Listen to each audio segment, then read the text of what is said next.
It's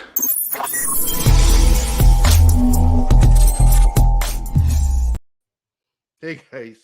Um, I got stuck running errands longer than I expected to, so I apologize for starting the show, the very first episode, so late. Um, but I'm home anyway. Good morning. I don't know if anybody's still here. Zero watching, so there we go. I'll just sit here. I didn't even have time to make my coffee. I'm so pissed. This is just the worst fucking day. I hate Mondays.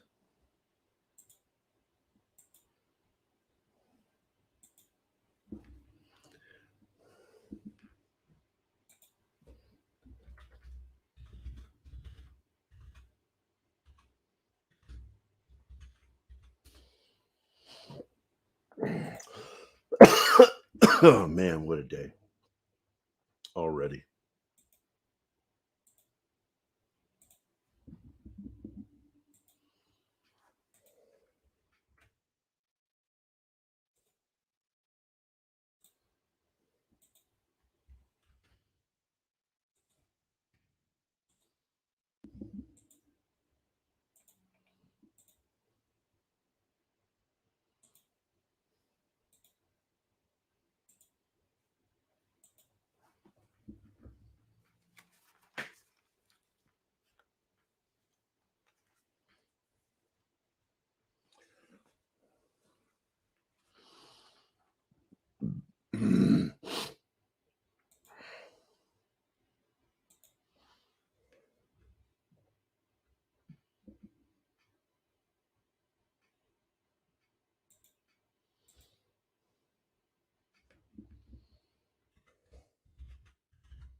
Are you there, Martin?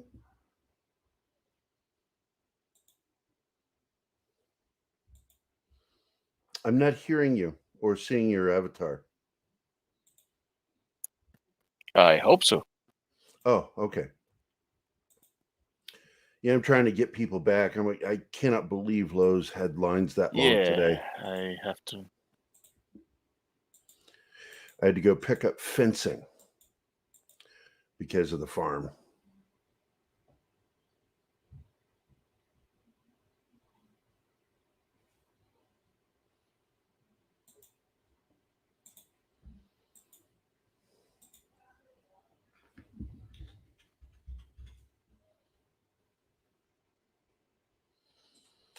I am not seeing. Do you know War Monkey's Twitter?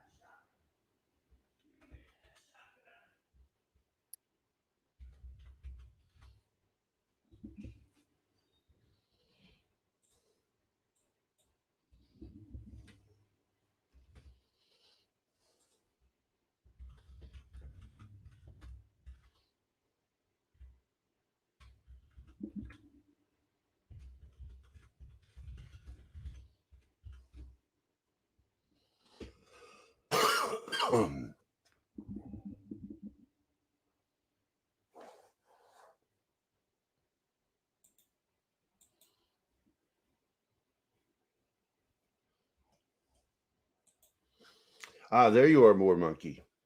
Hey, War Monkey, what is your Twitter handle? So I can make sure I always tag you. Or are you on Twitter? Are you too smart for Twitter? Fuck you.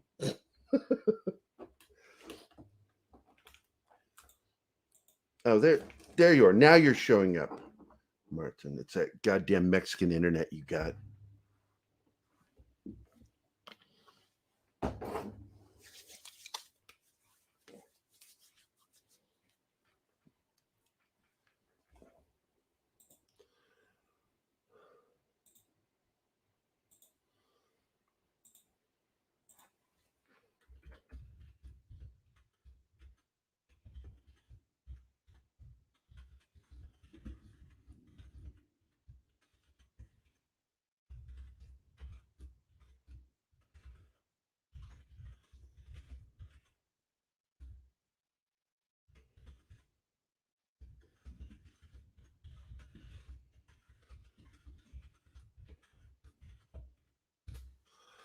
Oh man, unfucking believable. First show, late for it. But good morning, War Monkey. Good morning, Martin. What a day today. And I haven't gotten my coffee. I'm so irritated. But I have caffeinated drink. So the show will last as long as this bottle. It's over a cup. This is the size of a mug. So there you go. What a weekend. And I was getting alerts when I was driving home about that tweet that got sent out by Elon Musk last night. I thought he was fucking around. And his mother was like, that ain't funny. And it's a cryptic message that he might die. And he's taken on some interesting heavy people, including the Clintons. And people tend to die with the Clintons. It's not just a conspiracy theory anymore, man. Nobody has that many people have questionable deaths around them, like Hillary Clinton. I don't think Bill's part of it at all. I think Hillary is the mobster in that family. I've never liked that woman. And I'm only being polite calling her a woman, so fuck her. So War Monkey 14. All right. Put that up, and I'm going to create a separate screen. Go to Twitter, and I'm going to look that fucking shit up.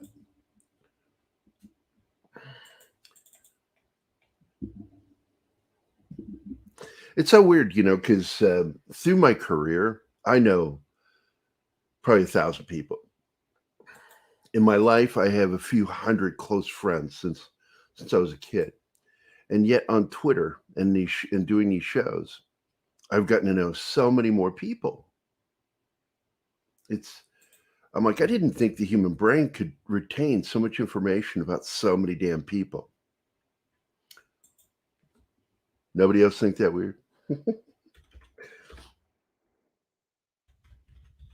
I ponder all sorts of weird shit. 14 IIRC. There we go. It says no such person exists.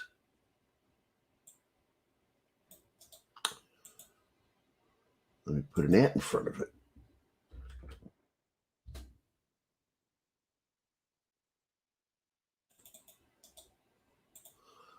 Strange.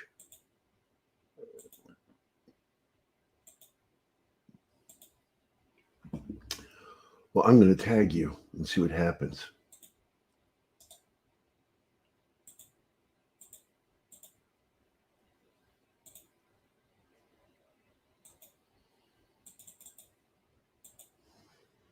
Did I spell that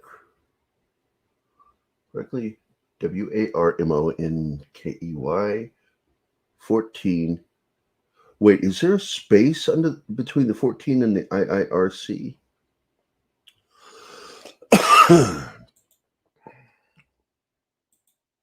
Yeah, I'm doing something wrong. I don't know what. It just says you don't exist. So I'm going to go do something a little different. Shut up, Gerry. I'm going to do it that way. I'm just going to copy, paste, try it that way.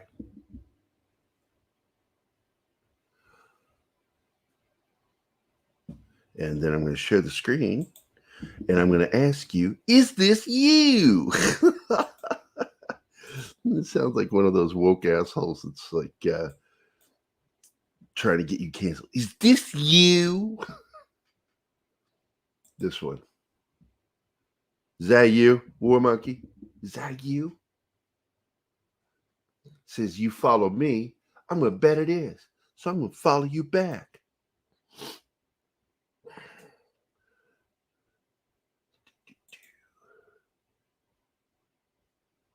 I think that is you. Yep. That's it. Copy. I'm going to go back to my notifications. Go to this. Delete this. Delete. Then I'm going to comment again. And I will say, come again. Thank you very much. Reply. There you go. Now I tagged you, even though you're already here. Man, I probably had a bigger audience waiting. I gotta tell you, man, I hate this, because we've been working on this house. Good morning, Scribe. How you doing, my brother? We've been working on this house slowly, thinking it would be ready, and we have to be out of this rental by end of June. They came in here and fucked with my toys when I was out of the office. I lost my shit. You don't touch my fucking toys, man. Even my wife doesn't touch my toys. She'll do it if she has to, but she tends not to because she knows I'm funny about my collectibles. They came in and fucking just put them in a box without my permission. I got really fucking worked up. But I got over it quickly because I don't stay angry. I'm not one of those people that carries a grudge. But Scribe, it's good to see you. Monkey, it's good to see you. I'm hoping Tickle Trunk gets here. It looks like Tickle Trunk already sent. Look at that son of a bitch. I'm not even here. And he sends a 99-cent super sticker. I don't know what it is. Let's go see what it is. I want to go see what that is. I have to go to, there it is. It's poop. Imagine that, Mr. Tickle Trunk sent me poop. Thank you, Mr. Tickle Trunk. I am so sorry I'm late, guys. Yeah, this won't happen again. It's just last minute shit needed to be taken care of. Had to buy some fencing over at Lowe's. They put up the electric fence for some of the animals to keep them safe, not to keep them in. Regular fencing will do that. We're worried because we've seen coyotes at the farm. And I'm hoping to find a more humane way of dealing with them than having to get out there and shoot them. Because I've had to do that before working on farms. Let's see, can't hear you.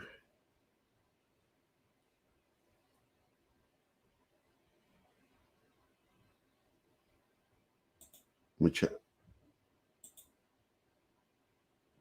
Yeah, it's working. Okay. That was an earlier one, I guess.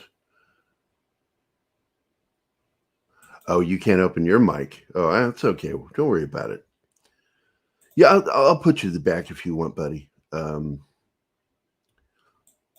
It sucks when you can't comment or do anything. But anyway, let me get some of this stuff going. One, I checked out this new actor. I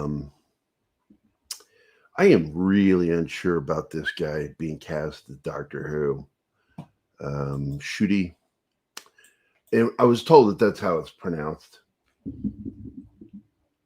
I heard poor Gerry was having trouble with his name last night on Nerdrotic. But so I went to check out I cannot watch that fucking show. I tried watching Sex Education and I couldn't make it through the first episode. It's so bad. I remember back when they would make sex comedies and they would put some effort into the writing. And instead, right off the bat, we've got impossible situations, improbable situations, characters who would not be tolerated by anybody in real life. Hi, PJO. Good morning to you. Sex Education, I find to be kind of a garbage series so far. And I've only gotten through 3/4 of the way through episode 1. It's not quite afternoon for us. Wait, it shouldn't be for you if you're in Vegas. It should still be morning too.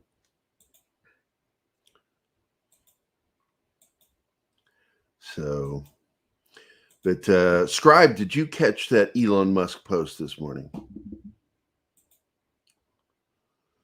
It was pretty trippy. So I'm going to show you the opening scene when they get to the school with this actor. Let me find his name again because I forgot his full name. New Doctor Who.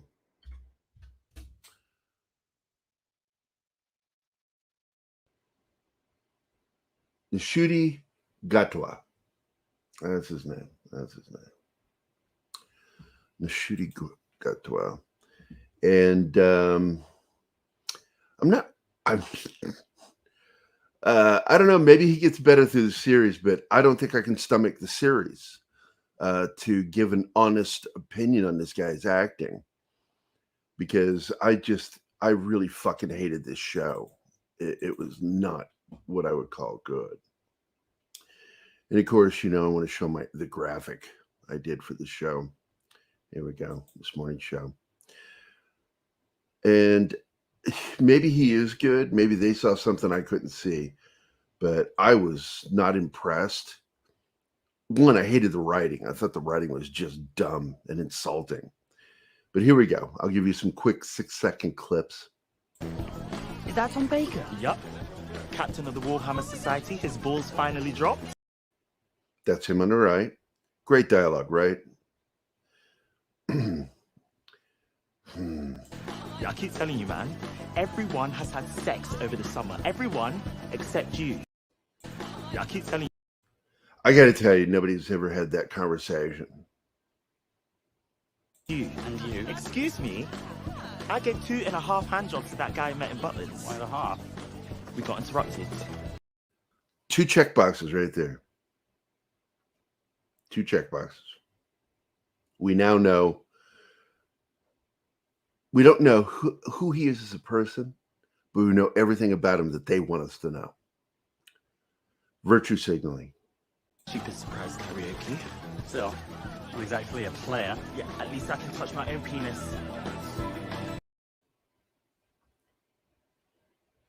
Nobody talks this way. I'm worried about you, man. Like, look around. Everybody's either thinking about shagging, about to shag, or actually shagging. And yeah, on the school grounds in front of everybody, a couple is fucking. And you can't even jack your beanstalk. I got plenty of time. I don't know. This is a garbage show. That is not sex comedy. Christ almighty.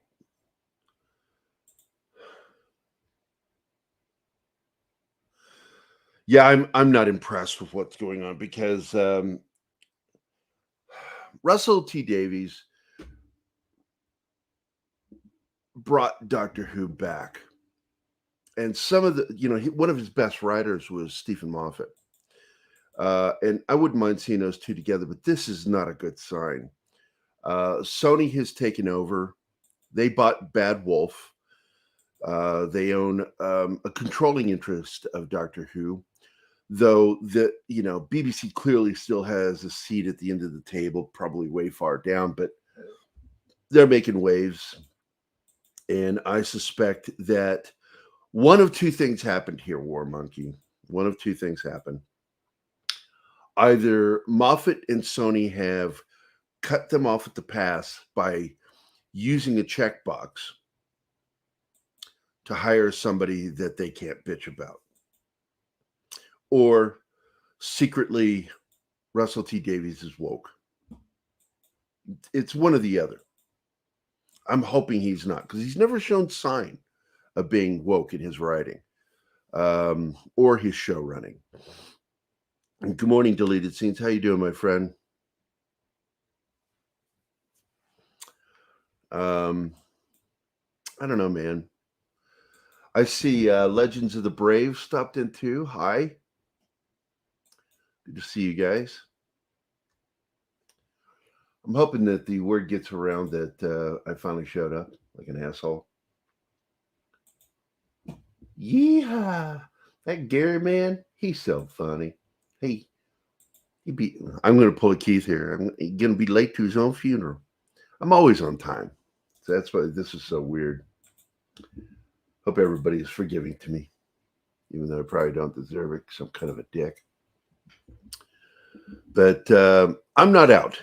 I'm not out until I see what they're doing. I have to actually see it.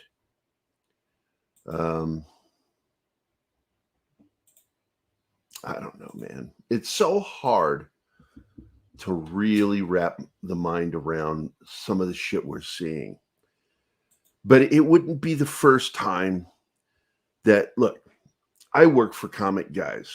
I do comic work, and I'm working with a gentleman, Mike Barron, who very cleverly cut woke people off at the pass by making his lead character a Cuban who is fighting against coyotes who take advantage of the poor, destitute Mexicans and South Americans trying to cross the border into America and try to take advantage of them. And so they have trouble. They're going to have trouble complaining about this comic book he's done, Private American, because the lead character is Hispanic and he's a hero and he's fighting to protect immigrants. So how are they gonna fight him? I love it. Mike's a fucking smart dude, and that's cutting the left off at the pass. Maybe that's what this is, because it's very similar to what Mike Barron's done. It's very similar. So we'll see. But anyway, I have my hopes up that, and I'm never going to lose my hopes, because this is I'm not a very positive person. I'm very cynical. But because this is a new situation, this new season is technically, in a way, a reboot, another reboot, just like what he did back in 2004, I think it was, 2003, 2004. And I'm hoping that he can resurrect the show again. But if they make it bad, you're going to know pretty quickly. You'll know before they finish the first act if they've tinkered around too much. But Sony is not notorious for being woke. And but when you look at Bad Wolf, man, if you ever look at their About Us page, who works there, I swear to God, it looks like something right out of the woke yearbook. And because they tend to have like one guy in charge of something, and then you scroll through and almost everybody else that works there is a female at Bad Wolf. I would say that they're close to 80 to 90% female employment. And even though I know females are great at their jobs, when I see a spread like that, it tells me or gives me a warning. So I don't know. You tell me. So I'm gonna have me a swig, get dry. Caffeine. I prefer coffee, but didn't get a chance to do it this morning for the show.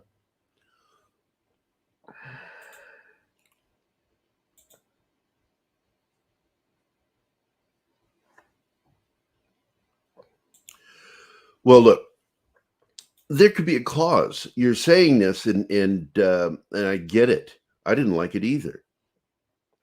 But the way you move forward is you ignore that shit. For sure, that is the best way to do it, and just start doing things, and eventually explain that away or write it in a way to where it doesn't make sense anymore. Because it doesn't make sense. What they did in The Timeless Children does not make sense. And I don't think that it has to be immediately retconned, because there's a minefield.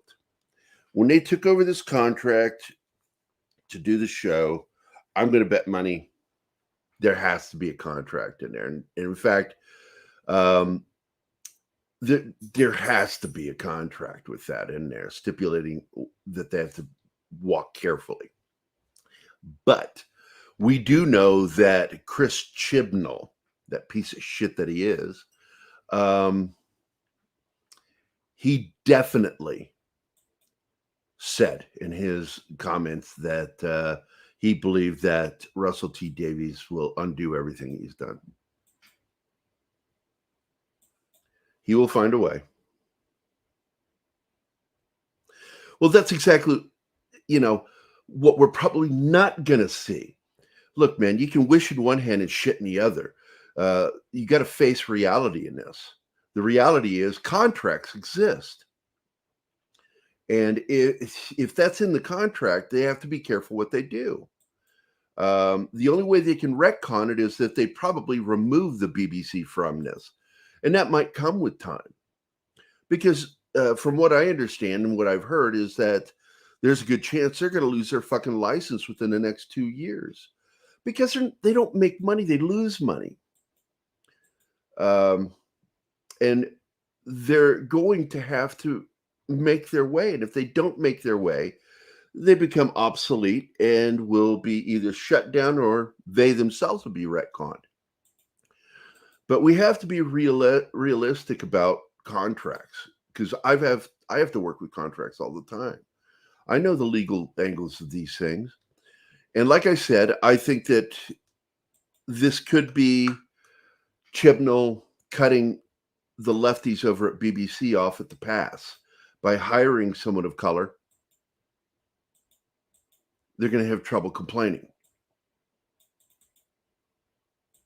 This could be the situation. Might not be. We'll find out.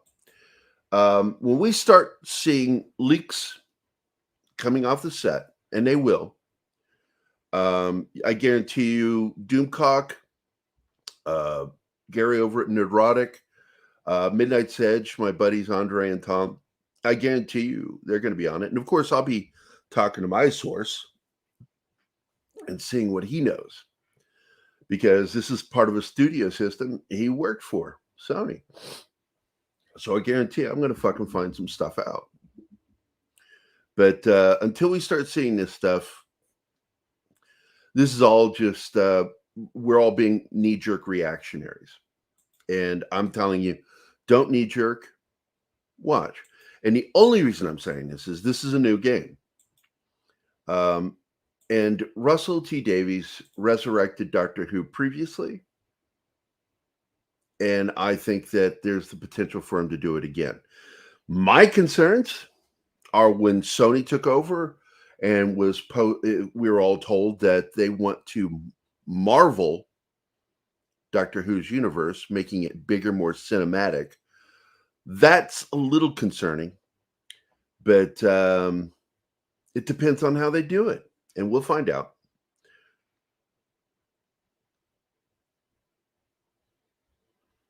What was it? Hold on a second. Hey, Shay, what's up?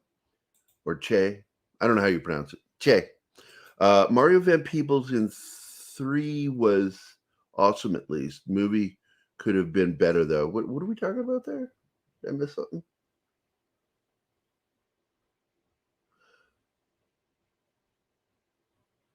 I don't know what that is. Explain that, War Monkey. I'm not sure what that means.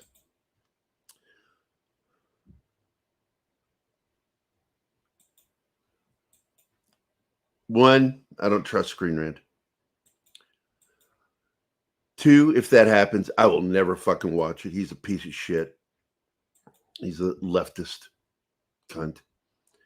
He's anti-gun, so he loses all credibility playing a war hero. And I'm sure they'll fuck that character up to where he's got PTSD and can't function properly, because that's what Hollywood thinks PTSD is about. Fuck that cocksucker.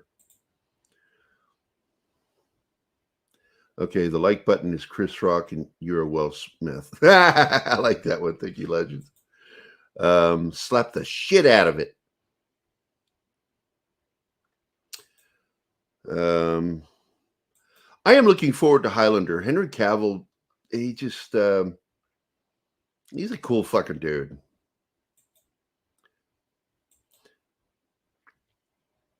Highlander 2 was retconned in a goofy way. It was really terrible. So are all the Highlanders after Highlander 2. I mean, Highlander 2 had the 2 stars of the previous film. Then they completely pulled the rug out on us and made it about aliens. And they were from the planet Zeist. I remember that shit.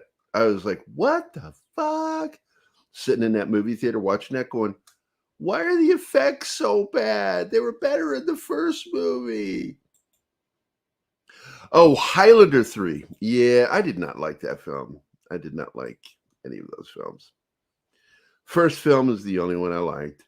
And I kind of enjoyed the director's cut of Highlander 2, but still, there was some dumb fucking shit in that.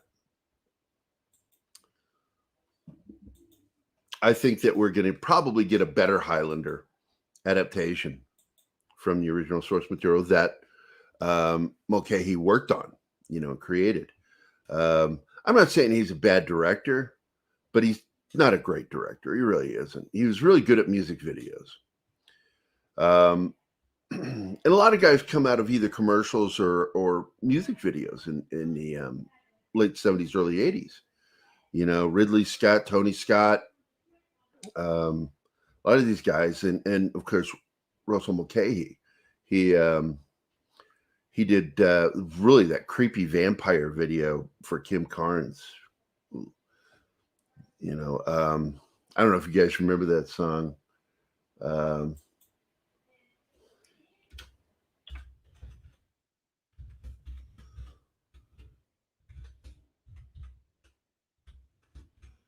Look it up real quick.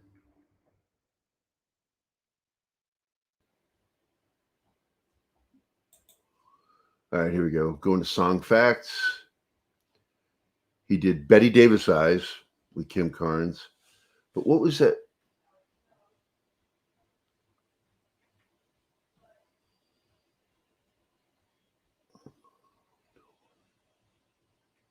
He also did, I guess that's why they call it the blues for Elton John. I didn't know that. He did I'm Still Standing too. I actually liked that video. He did Pressure. Great one by Billy Joel.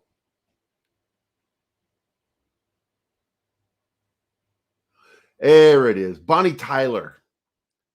Bonnie Tyler. He did that song Total Eclipse of the Heart, where dude, it was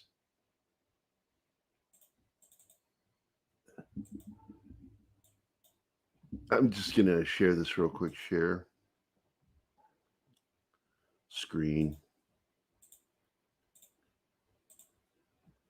There we go. This video. Turn around. Every night I'm listening to the sound. Every now and then I get a little bit restless and I It's get to there it is. The creepy scene. This is creepy as fuck. I'm gonna mute it. Just the horror visuals in this thing, man. Jesus Christ, what the fuck? I watched that at like 1 o'clock in the morning when I was a kid. I'm like, Jesus Christ. Should I be watching this? Oh, crazy shit. Oh, hey, Keith. How you doing, buddy?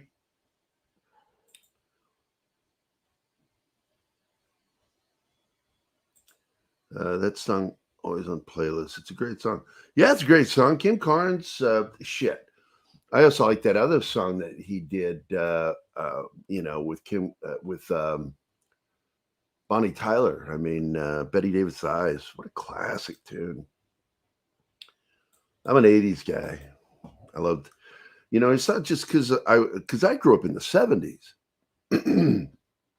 I was a teen adult by the 80s. And I recognized that in the 80s, we had hit something that had never been done before. And we started seeing some of the most experimental music that you'll ever see. And then by the 90s, it was like they peeled it back a little bit and they started going for more of that grunge feel, but it was still straight rock. But by the end of the 90s, between 95 and 99, they started doing the same.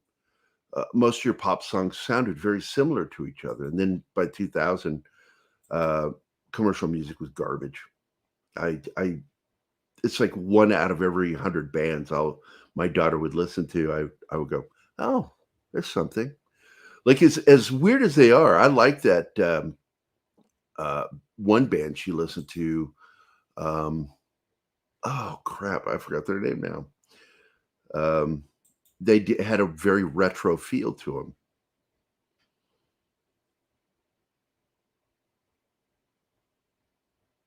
Yeah, it was. I mean, some of it was just bloody silly during the 80s, but overall, it had a strong showing. And these people were experimenting, doing things that nobody ever done before. It was, 1979 was the birth of the synthesizer, really. It had been around since the 60s, but the synthesizer didn't gain prominence until 79. And in the 80s, it just grew. And then all of a sudden, new wave became synth new wave in the 80s. Because like I listened to Elvis Costello.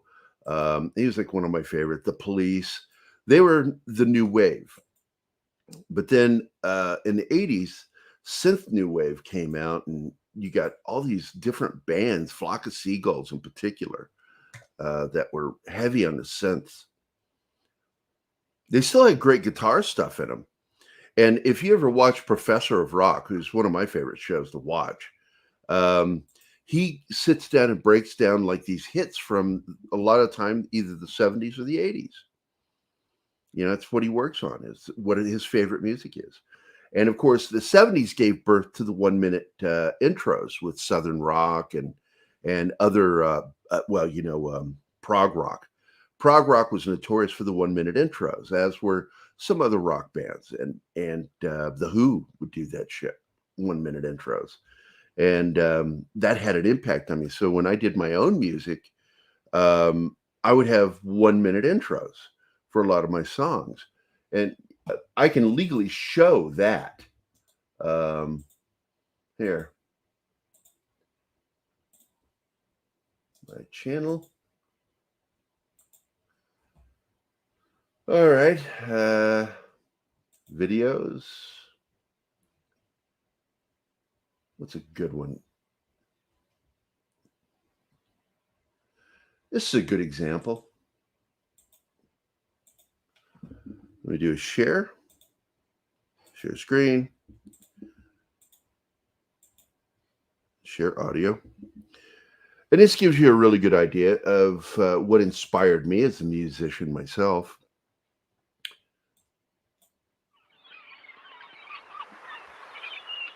Should be able to hear this. And you'll definitely get an 80s feel from a lot of my music.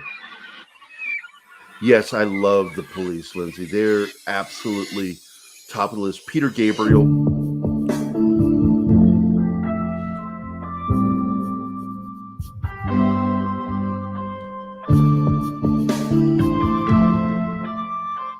And on this song, I played all the instruments.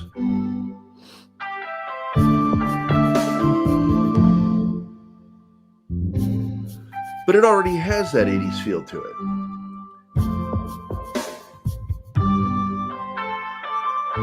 And those are all real drums. There are no synth drums. We walked down to that place as the dogs on the railroad tracks.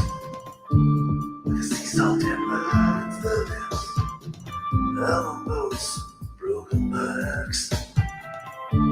How did someone say? We really don't talk about it. We'd save it for another day. It's a ghost story and a murder ballad. Let me hop to the middle. It's about a murder and a haunting. 3 kids that witnessed the murder. That's who's singing the song, of the kids that witnessed the murder.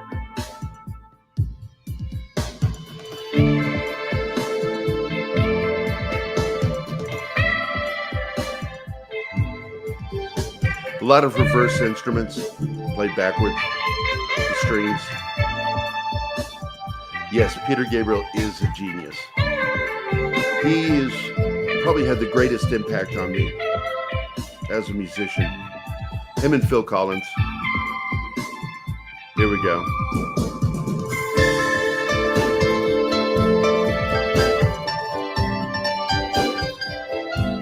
This sounds like a song that would have come out in the 80s.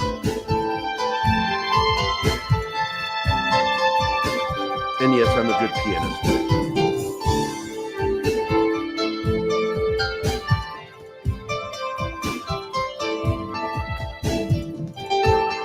Bring cocaine back to Holdo. What is that?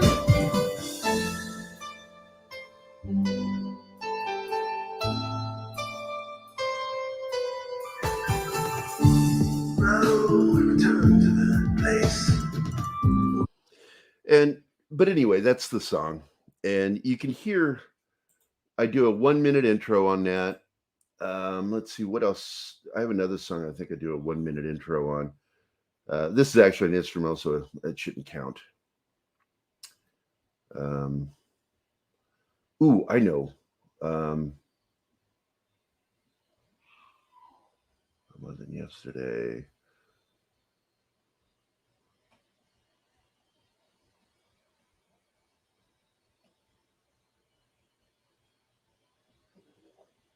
There it is.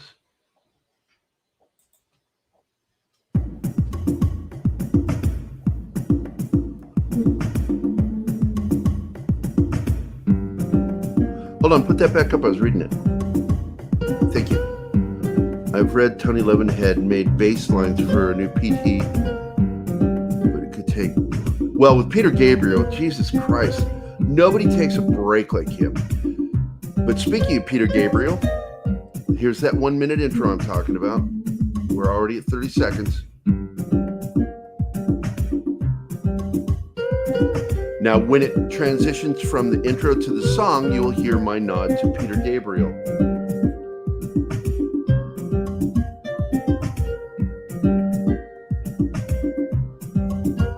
Right here. Get ready for it.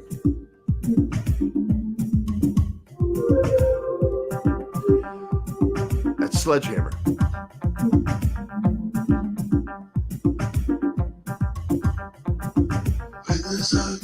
This song is also one of my nods to the Police.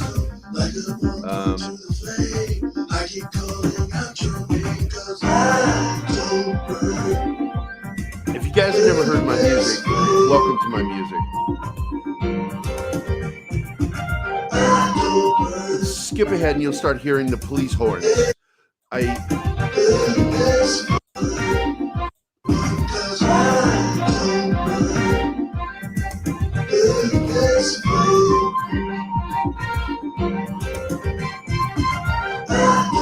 That's absolutely taken from Demolition Man, the first original version.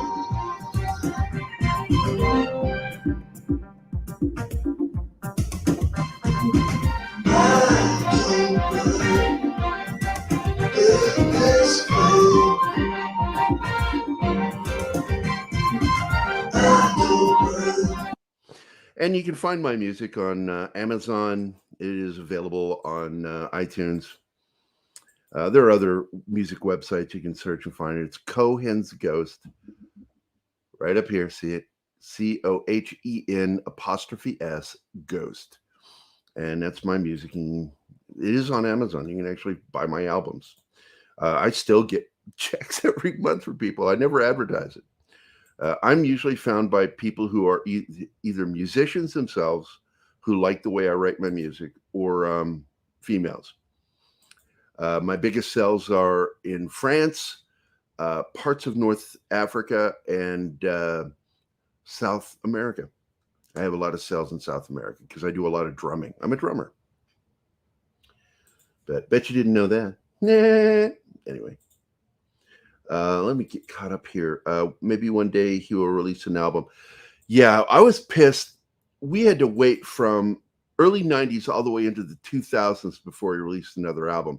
He was already gray by the time he released his next album after Us. And I mean, it was a very good album. He went back to his roots in it. But at the same time, dude, a decade? And he even apologized for it when he was on Jay Leno. He's like, yeah, maybe I shouldn't wait so long for at least on the next album. Then what does he do? It's already been years since he's actually released an actual, not a best of or Scratch My Back. I mean, don't get me wrong, I like Scratch My Back. But I want original music by Peter Gabriel. I don't want to wait till the next Disney movie that uses one. Genesis. I don't know, man. It's with Phil Collins out, man, with his neck injury. It's fucked everything up. And Gabriel, you know, he doesn't have any hard feelings, but he really does have his own life as an artist now. But it was nice seeing him in the 2000s do the reunion stuff.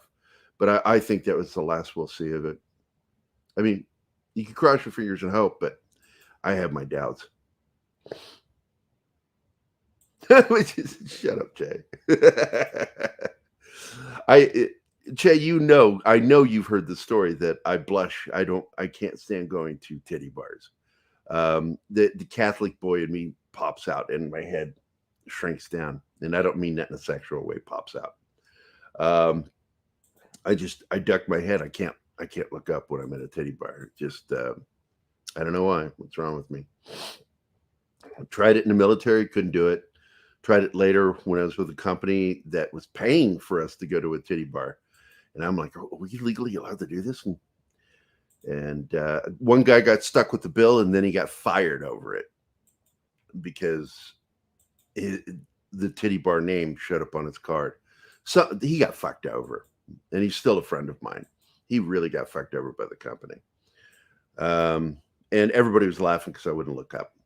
Manfred Mann did a fantastic cover of Demolition Man, as did Grace Jones. And but the best version of that song, in my opinion, is the version that Sting did for the movie Demolition Man. That is just a kick-ass version of that song. It brought Sting back to his rock style when he wasn't just jazzing it up. I play bass synth in place of it, and the Roland keyboard that I had allowed me to play natural sounding instruments because they weren't synthesized, they were analog. And so therefore when I played a bass or if I played horns, it sounded like horns, not like Fairlight or synth. And strings the same way. It was an expensive Roland keyboard I had when I was doing all this music. And of course I had a really nice collection of drums. And because I'm a drummer, I've been playing drums my whole life. I started when I was like 4. And love drums, man. Drums are amazing. I thought another reunion wouldn't happen because Phil Collins' condition, but apparently he's getting back out there. No, that's it. He's done. His daughter Lily showed up to his final concert and said it was wonderful. I feel bad for him, man. I have the same thing going on with my neck, but it's nowhere near as bad as his. And I hope mine never gets as bad as his. He couldn't even hold drumsticks anymore. That would break my heart if I couldn't play drums or draw. Yeah, we were talking about that earlier, Olin, and I'm just going to say this. I played some videos of him that just make me question how good of an actor he is. But, it's a bad show. Sex Education is a dumb fucking badly written show. And so I can't blame him for that.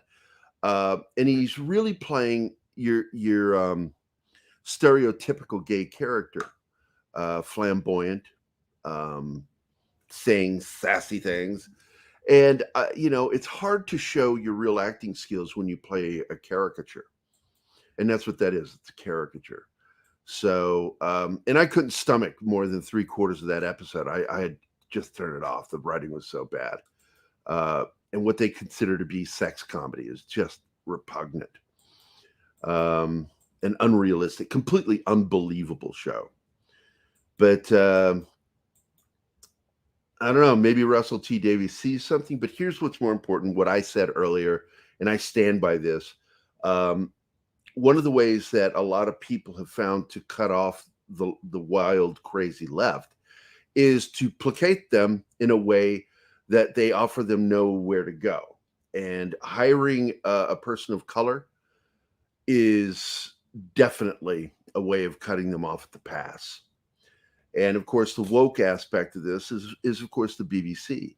I'm still unsure about Bad Wolf, because if you go to Bad Wolf's website and look at who works for them, boy, the alarms go off when I look at all the women. It's a majority of women that work for that company, like the BBC. And it's very and they're in Wales. I think they're in Cardiff. So I got to tell you, man. Bad Wolf was bought by Sony. Sony now has partial ownership of Doctor Who. They made it clear that they want to marvel Doctor Who, meaning making it more cinematic and bigger. They want to bring in more interesting characters. Hi, Stephanie. Hi, sweetheart. How are you doing? Hope you're having a good day. Stephanie is a friend of ours. She is in Well, I don't know if you live in Springfield, but that's where I know you from, Springfield, Missouri. That's really nice. I like seeing people that I actually know in my personal life. So, yeah, I am very concerned, but I'm remaining hopeful. And the only reason I say you can remain hopeful in the situation is this is another reboot of Doctor Who. When I say reboot, it's being re-resurrected by the same guy who resurrected it the last time, Russell T. Davies. And Russell has never shown a sign of bad writing. He had the best run with Doctor Who, and he had a great writer, and I hope he brings him back, because when he's just writing, Stephen Moffat nailed it every single time. I think even Gerry from Nerdrotic was saying that, and I completely agree. I loved everything that he wrote when he was working for Davies. So we'll see what happens. Because we'll know with the first leaks from the set, and there will be leaks. It's impossible for there not to be leaks. And once we see the first teaser for the new series, it's going to be also very telling. And it's either going to be elating or damning. And it's up to them to do this right. It's up to them. They know what we want. They know. The people who are actually going to watch the show, if it's good, they know what we want. And if they don't give us what we want, we will watch. We're not holding them hostage. This isn't blackmail. It's just how you do business. Period. You make something your customers want. We're the customers. And if you make it, you can't force us to watch something that's garbage. That's what they actually thought. They thought that they could just spoon feed us garbage and we'd just stick around. And they learn nothing because I believe leftists are incapable of learning. They just triple, quadruple, and they just keep. They're terrible gamblers. Terrible. They bet on the wrong hands and they just keep throwing down even after the hand is dead. They'll just keep throwing money down because that's how stupid leftists are. The BBC is managed by leftists. And when I say leftists, I mean soft communist, soft socialist, possibly even hard socialist, very anti patriotism, very anti solidarity of a country. They're against borders. They think that it should be a one world government, blah, blah, blah. That's why I can't support that country, because its leader and its government is big world government driven. They want a one world government. And as much as I hate the other country that starts with an R and its leader, Mr. Plutonic, putting it in place, I can't stand that guy. He's nothing more than a fucking Russian mobster. That's all he is. But that doesn't mean I'm going to support what that country wants, because I'm not going to support something that's going to hurt the world. No way. Not going to support that shit. I'm watching garbage. I don't know what that means. And I tagged you on Twitter on a song you need to listen to. All right, Floral, let me go check it out. And by the way, hi, guys. Hi, Steven. And if I didn't say hi to you, Olin, hi, man. Glad to see you guys.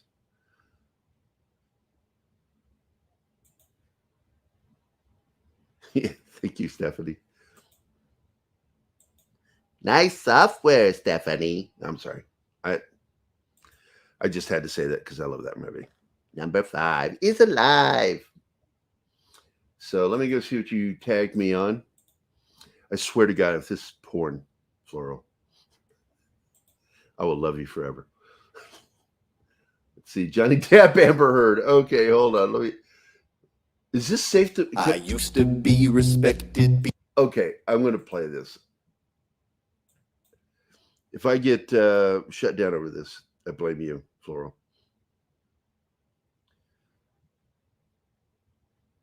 You want to join me, Fats? I'll send you an invite if you want to come on.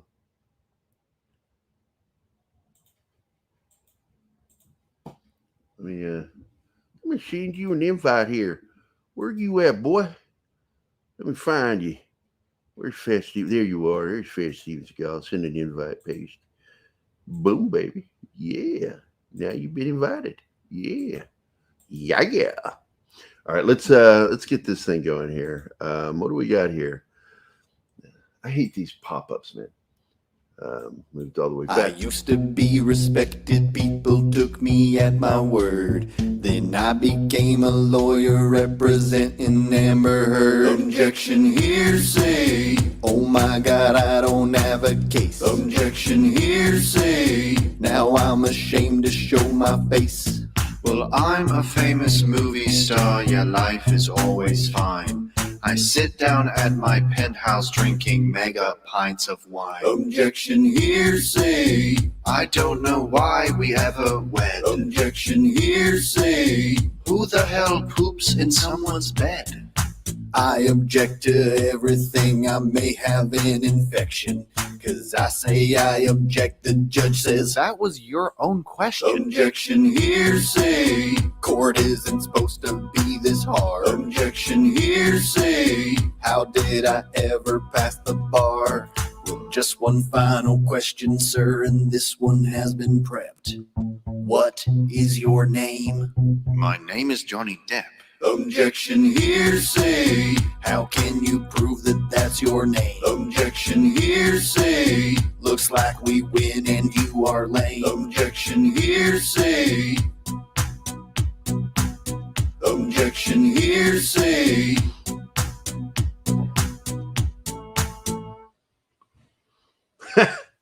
All right, that was enjoyable. Now I got to tell you, I was watching her when she took that damn. It clearly looks like she took a bump of coke while on the stand. Thinking, I'm like, what the fuck are you doing? She did like she puts it. Then she closes one side, and instead of blowing out, she like moves like that, and then she did the classic thing you do after you've had coke. And I'm like, holy shit, she took a fucking bump while on the stand. Blew my fucking mind. But nothing she does will surprise me. Morning, Gap Stargate. How you doing, my friend?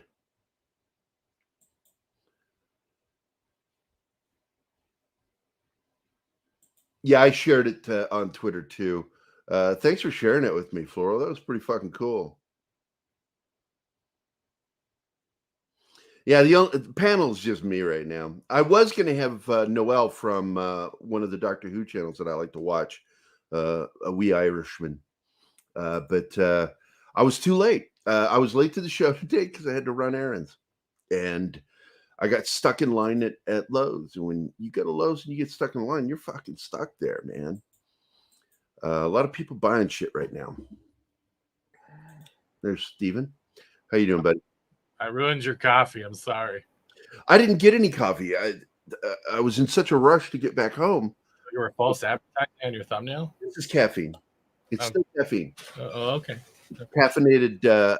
I drink caffeine every 5 to 10 minutes in my life. You need to try it. You need to try the chew pod gum I have. You chew 2 pieces for 5 minutes, and I haven't touched Red Bull since. It has taurine and caffeine. I put hot coffee. Well, I put hot water in my cup, and I have these guys. Because I like black coffee, and I was kind of hoping my other box would be in here, but I'm not seeing it for some reason. Where are they? Did I not put them away? They should be in there. Yeah. Here, I'll share this to you right now. I got this for $30 for it has like a 48 pack. But these things, I haven't touched a Red Bull since. And then you can get them off Amazon and other stuff. Taurine, vitamin B5, and everything. You eat chew on 2 for 5 minutes. Sugar-free, acts fast, super convenient. And they work great. I haven't had a complaint since. I'm trying to find. Here it is. Found it. This is the motherfucker I drink right here. Open image in new tab. Drag tab over here. This is what I'm drinking right now. The tears of your victims. I've heard that. I did mixed a little bit, but I found it too sweet. I mix it to a certain level that there's a little more water than there is drink mix, so it tones it down. It doesn't taste like you're just downing blue Kool-Aid, which is one of the sweetest ones, the blue Kool-Aid. Keith. Sorry, Keith. Yeah, the thing comes with like 8 or 9 packs, but in every single pack there's 8 pieces of gum. Hey Keith, do you want to join us, or are you working? Are you on black eye time? It's hard to tell with him. Yeah. You know, I think he only works part-time as a black man. I think as soon as it hits off-white o'clock, it depends on his feelings. I've been drinking C4 energy drinks. I'm going to tell you another favorite of mine is this motherfucker right here. Hold on. How do you feel about the Starbucks mocha and stuff energy drinks? I don't drink Starbucks anymore. I stopped drinking Starbucks around 2000, 2001. My daughter, that's a lie, because my daughter worked for Starbucks and she would bring stuff home for me. And so when she was working for them in 2016, I had some delicious drinks from them. But overall, I'm not a fan of Starbucks. I remember when they were a small company in Seattle. And their coffee wasn't burnt. Yeah, and it wasn't too commercialized.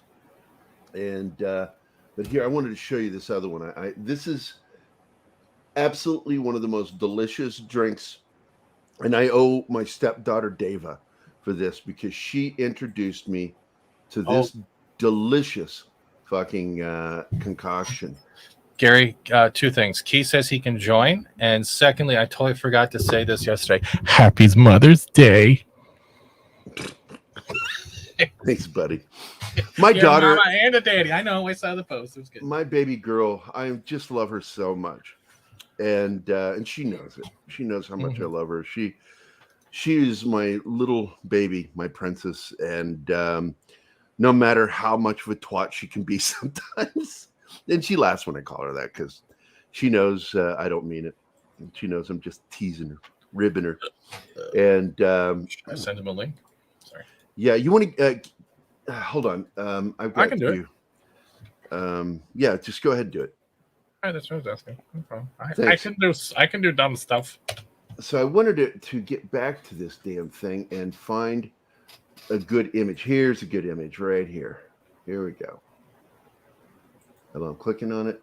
Usually when I did Red Bull, I would like pour one into like a 200, like one of the large water bottles, but I would then fill the rest with water so it watered down the carbonation for my stomach. Here we go. Yeah, this only that flavor. I don't like any of the other ones. Peach mango was out of the park good to me. In fact, I can only drink. Well, I will drink 2 a day. One in the morning and one towards like 7 o'clock, 8 o'clock at night. I don't want to drink the energy past that. But the funny thing is expensive. Once I go to sleep, it's $1.98 per can. 12-pack up here through Amazon, $50. Well, it's cheaper if you buy it as a 4-pack. Then you're paying like $1, I think $1.50 per, or $1.25, $1.25 per can. But buying them separately is $1.98 at Walmart. Do you have Walmart up there, or do you have? Yeah. But Amazon's pricing is kind of messed up. I should wait for the deals. But I like the things like the blue raspberry or something or like even I like Rockstar's 0 calorie or 180. Rockstar's too sweet for me. I like the candy. Monster is just like pure sugar, even though they have sugar free. Yeah. But I do like occasionally I like a Red Bull. Mm-hmm. Red Bull usually goes on sale. I usually get like the 24-pack for like $40, and that lasts me about a month. All right, I want to go back to the chat here. Tiger Ooze, I'm not a big beer drinker. Let's see, Mother's Day is why Gary wears a maid outfit. Thanks for giving me an Thanks for giving me an excuse, Floral. I'm not photoshopping that. Floral cracks me up, man. Floral, if you want to come up on the show, man, you're welcome to come on with me. Let me know if you want to join. Stay tuned for Gary's Father's Day in just a moment. Here, I'm just going to put it in the chat. Fuck it, I can do that. I love that picture, dude. I really would like to send that out as a Christmas card next year. For me, it's not loading, which is weird. I'm just seeing a black screen, so I don't know if you guys can actually see it. Oh, man. I'm a writer, by the way, currently working. And I'm sorry, Martin, I'm taking it over just because I want to read these. They've been around for over 30 years making Doctor Who spin-off films. And, oh, wait. Okay, Thomas, do you follow me on Twitter? Pop Culture Whitefield, because if you do, share that info with me on Twitter. Tag me or send it as a private message. I'm very interested in that, and I don't want to lose what you said there. I think there's a black man in the. Hello. Morning, Floral. Hello, Floral. Whiskey. Even though I'm not allowed to say much about the stuff I'm doing with BBV, I will tell you one upcoming audio drama I've written. Okay, you have my attention. Ash! Hey, man. How are you doing? You want to jump in? I posted the link in the chat. I've been to Starbucks so much. I'm Starbucks Gold member. The only thing I drink is their hot chocolate. Look, man, I'm old school. Don't get me wrong. My childhood best friend was got out of the FBI and became a deputy sheriff in Snohomish, Washington. His father was the sheriff, and he used to be one of the lead instructors for the FBI. There we go. Patrick Beatty and Michael Beatty was my friend, and I loved it when Patrick would go, "Let's go shooting at the range," because that meant we were going to get automatic weapons, and that's how I grew up, man. Fucking hanging around with FBI people, firing real fucking machine guns and shit. I loved it. He brought a Thompson. He brought an M16 full auto to the range. And that was the Isaac Walton League shooting range out in Virginia. I grew up there. I love shooting guns, man. I've only shot one gun. What's that, Floral? I've only shot one gun, and it was a shotgun, and I did not understand kickback. Well, I got to tell you, you say that, and it reminds me when I was 7 years old, my dad took me squirrel hunting, and all they had, it was a 20 gauge, which is nothing. I mean, you don't want to get shot by it, but it's when you compare it to a 12 gauge, it's just there's nothing there. And but my dad and my cousin Larry, or Gomer as we called him Gomer Pyle, my cousin, because he volunteered and went to Vietnam. He wasn't enlisted. He signed up and volunteered. So everybody in the families and all of our family friends called him Gomer Pyle. They call him Gomer to this day. And we were hunting squirrel. And I saw that shotgun, and I'm like, "Can I shoot that, Dad?" So my dad says, "Well, let me show you how it works." And he loaded up the shotgun and started firing into the tree line. And he really over-exaggerated the kick. 12 gauge shotgun. So he wanted to terrify me, but the fact was that really got me excited, going, "Oh my God, that kick."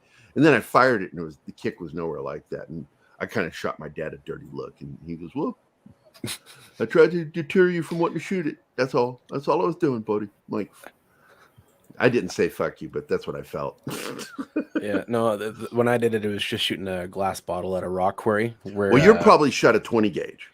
Yeah, and because the guy was moose hunting, and so it was right after that I had to help him carry the 300-pound moose head to his truck because he could only bring the body, and he had to What do are you, those separate Canadian? trips. Yeah, I'm still here, Gary. I am literally here. What the hell? I'm surrounded by fucking Canadians. Anyway, the only gun I've shot is a air rifle. I've never hunted a moose before. What's that like? I never. I had to help carry it. I never helped. Oh, you didn't help hunt? Okay. No, but carrying it was a pain. So that thing is. Those things are fucking huge. The body itself was 1,000 pounds. The head was 300. Like, it was freaking. Jesus Christ! It was insane. That's crazy. I remember the first time I killed a deer. Female deer? No, it was a buck, and it was a 6-point buck, and I cried the whole time. I had to clean it because if you kill it, you got to clean it. And I told my dad I never wanted to go hunting again, but skip ahead a few years, and I got interested in bow hunting and bow fishing. I love doing both. I don't like fishing with a rod and reel. Wait, is it I like legal? bow fishing. Is it legal to hunt Bo Jackson? I thought there was out of one. Bo Jackson is absolutely in season. All right, cool. Keith, are you going to join us? Your link was sent, bro. Yeah, not to mention I put it in the chat. Sci-fi, dude, share this information with me on Twitter, because once this show ends, and I can't really write it down right now, please share this info with me on Twitter, brother. I'm totally want to find out more. I want to talk to you. You got to come on the show. Come on the show. He's going to yell at me. Don't do it. Wow. Right now, I got to do this shit. Wow. Wow. Wow. Wow. Wow. I love walking. I love him so much, I'm going to do this one. I got a fever. And the only prescription is The hunting moose. How dare! Yeah, all right. He looks like you, Floral. How dare you! Your distant cousin. Yeah, you cousin. It works. I actually thought about doing a skit in at Christmas next year. That'd be neat. I've made a trailer for it already. God, man, Stop talking about it. Share that shit with me over on my Twitter. I'm going to go to Twitter right now to see if you shared it with me. You son of a bitch. Did you tag me? Nope, you didn't tag me. Did you send me messages? Nope, no messages from you, Thomas. Come on, Thomas Hooker. Maybe he's just a troll. Oh, wait. Is your middle initial J? Because then we could call you TJ Hooker. I'd love that, man. Have somebody I know that's called TJ Hooker. Let's see. Whole lot of chocolate is delicious. No, like, look, when Mike Beatty, I was getting into that. Mike Beatty was a deputy up there in Snohomish, and I was with King County Ambulance. One of our stations was close to where he deputied. So we would meet up for coffee at a local mall, and they had this little coffee stand when you walked in the door, Starbucks. It wasn't when Starbucks started out, man, it was just coffee stands. You would rarely find an actual place you could walk into. Downtown, almost every business corner had a Starbucks stand. People out there making coffee, baristas out on the street. And that was back when it was rough, man. Street Starbucks was rough. We get to stir your own cup, man. It was styrofoam, one of those things. Yeah, non-biodegradable motherfuckers. That was kept hardcore. So we would meet in the mornings when we worked the same days, and I would get a double mocha cafe latte with a double shot, and he would do the same thing, but his was he got a different flavor, but he always got the double shot, and I started getting a double shot because of him, man. And dude, I was wound up for hours off that shit. Man, it's like legal cocaine. And you know, historically, that's how caffeine got into the market. Did you know that, guys? No. Yeah, when they made cocaine illegal, they had to take it out of things like Coca-Cola. And because Coca-Cola had cocaine in it. And so they replaced it with caffeine. And so it's really because of caffeinated sodas that, you know, cocaine lost its way. When they found a way of capturing caffeine by itself out of what is it? Not the coca leaf, the coffee bean. The cocoa leaves? No, that's cocaine. Okay. And I've heard tell that like they just walk around with those things in their mouths, chewing on them. Yeah, they do. I'm like, Jesus Christ! I wish I could do that. I'd have a heart attack though. Walmart Canada is different than Walmart US. I'm not surprised to hear that. Are we caught up? I think so. Yeah. Because some of these I missed. And I don't think Keith meant that. I think Keith was just teasing us that he's not coming. First year until Guardians 3 comes out with Adam Warlock, and some people are thinking High Evolutionary is going to be in the movie from the many animal people wearing clothes on the set. Yeah, I wouldn't be surprised. Did you guys see the trailer for Avatar? Wait a minute, what? Oh, you haven't seen the new trailer for the new Avatar?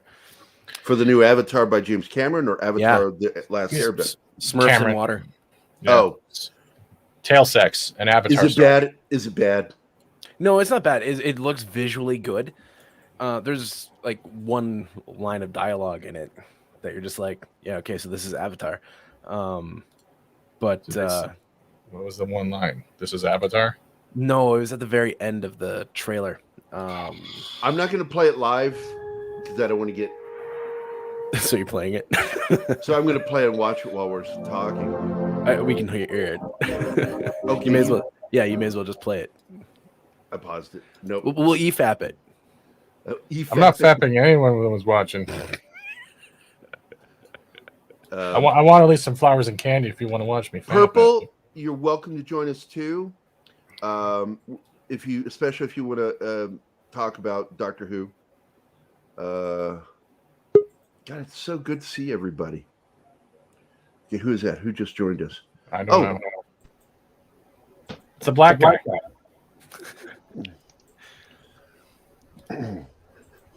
My question is a funny one. It's like, can black people get into Doctor Who? Can you be that big a nerd? Now they can now. Keith, can? Oh, he's not even hearing us. Keith, do black people like Doctor Who? Do you guys feel represented? You know what? At the last meeting, we were just discussing. I can imagine sitting with some of my black friends as a kid. Yo, man, why didn't he have that sonic screwdriver and just stab that guy in the eye? No, your ass, I guess. No, stabbed him. No. You know what? It's great to actually see something a little bit different that isn't something that Chip Nole's doing. I can't tell you how this thing's gonna go. I don't think anybody. No, we don't know. We really don't know. But I've been defending this because, and it's not like there's not a chance in the world that Russell T Davies might be a little woke. Mm-hmm. I know that if you work in the film and television industries, there's a really good chance you're woke. Pressure. But he didn't let us down the first time. He resurrected Doctor Who. There's always a second time. Yeah, this might be his second chance to fuck it up. But the fact is I really do think that he's going to pull this off. And I really, truly believe, and I'm glad you like him, Ash. I don't like his work on Sex Education. I thought Sex Education was an insulting attempt at sex romp comedy. And it's bad. It's like nobody watched how to do a sex comedy. And they just were raunchy. And they were raunchy in an unfunny way to me. It's like when they show that kid shagging that girl in front of everybody on the school grounds, my bullshit alert went off. I'm like, this is bullshit. Never going to fucking happen. First of all, English kids don't get laid like that. It was fucking dumb. I thought it was insulting. And I hated that kid's mother. You know, she's a horrible person. But they're making her out like, you know, she's justified for everything she does. No, she's being really fucking just rude and mean.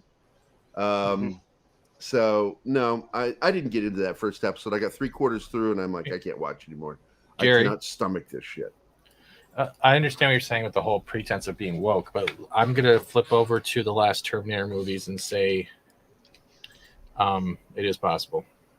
Well, the previous Terminator to the last one was just bad writing. It was just bad writing. Yeah. I didn't think it was woke at all. I mean, it was no more woke in the characterizations than Cameron's Terminator 1.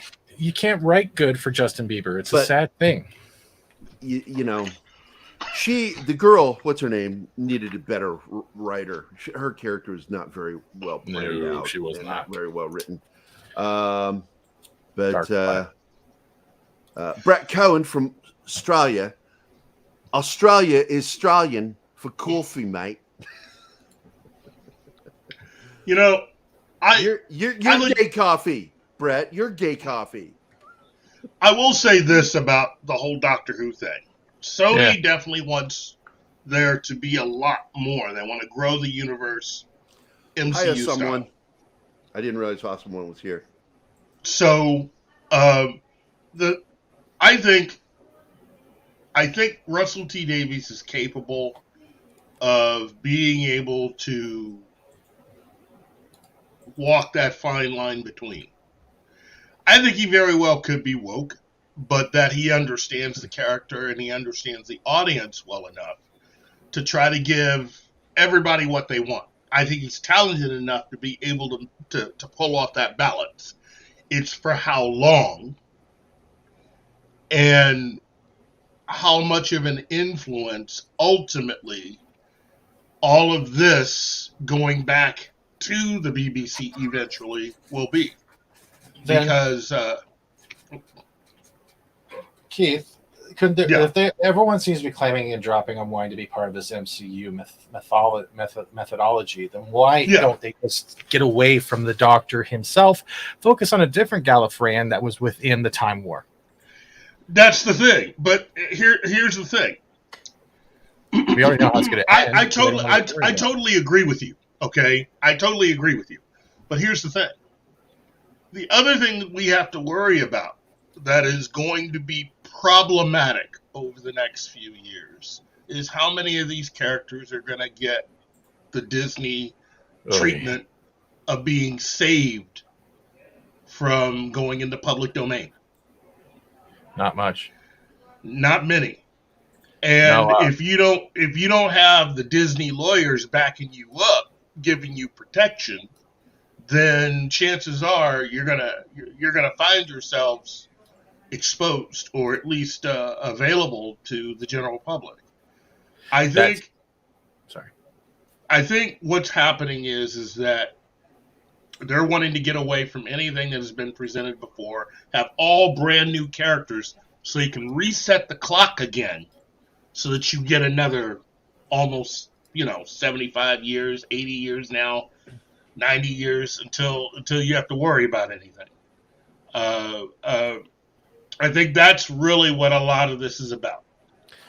Wasn't there already like a report though where he said that he wasn't going to be actually undoing anything? He's just going to be kind of moving. There was that report, but Chibnall said in his own response that he knows they're going to. That was there. We were told that was a diplomatic response to make sure things went smoothly. While Chibnall responded that he knows that he's going to undo everything he did. There's a way to give everybody a little something of what they want until later on down the line when you can just officially cut ties. It's easy. You bring back the Dream Master or the Dream Lord, where we got in that one episode where they were all being tortured by that persona within the TARDIS, and it just turns out that they did it this whole season with Jodie, Karen Wallcraft, whatever you want to call it, is nothing more than a dream sequence caused by the Dream Master. Yeah, and that's Dr. one of the Karen things that was brought up as a possible way of dealing with it. Or the TARDIS just ends up at like a pullover, and the whole thing is them, the real Doctor telling a story about how they actually got pulled over. The best one I've heard so far is from Script Doctor, where he said that the Dream Master would be, the villain behind all of it. That Jodie does exist, and this is what we've been hearing as one of the rumors for the show, is that Jodie was a real doctor, but she was under the control of the Dream Master, or a character like the Dream Master, and everything that occurred didn't actually occur. It was all inside of her head, and it leads to her being regenerated. Awesome. I could bounce off that. And I'm telling you right now, that is the safest thing to do. I agree. Because then you don't dishonor. Well, you don't, and that way you don't really dishonor and slam the Chibnall era 10 as fans. much as we want to. I think ultimately, look, Jodie is a really good actress. She was just given. No, seriously, I liked her. She was just given. This is a great example of a good actress and what material can do to you. Okay, you either have good material or you have bad material, and it's only those rare special actors and actresses that could take even medium material and just put it up above all of it. She's a good actress. She's just not that good. Chibnall sucks. Chibnall might as well just.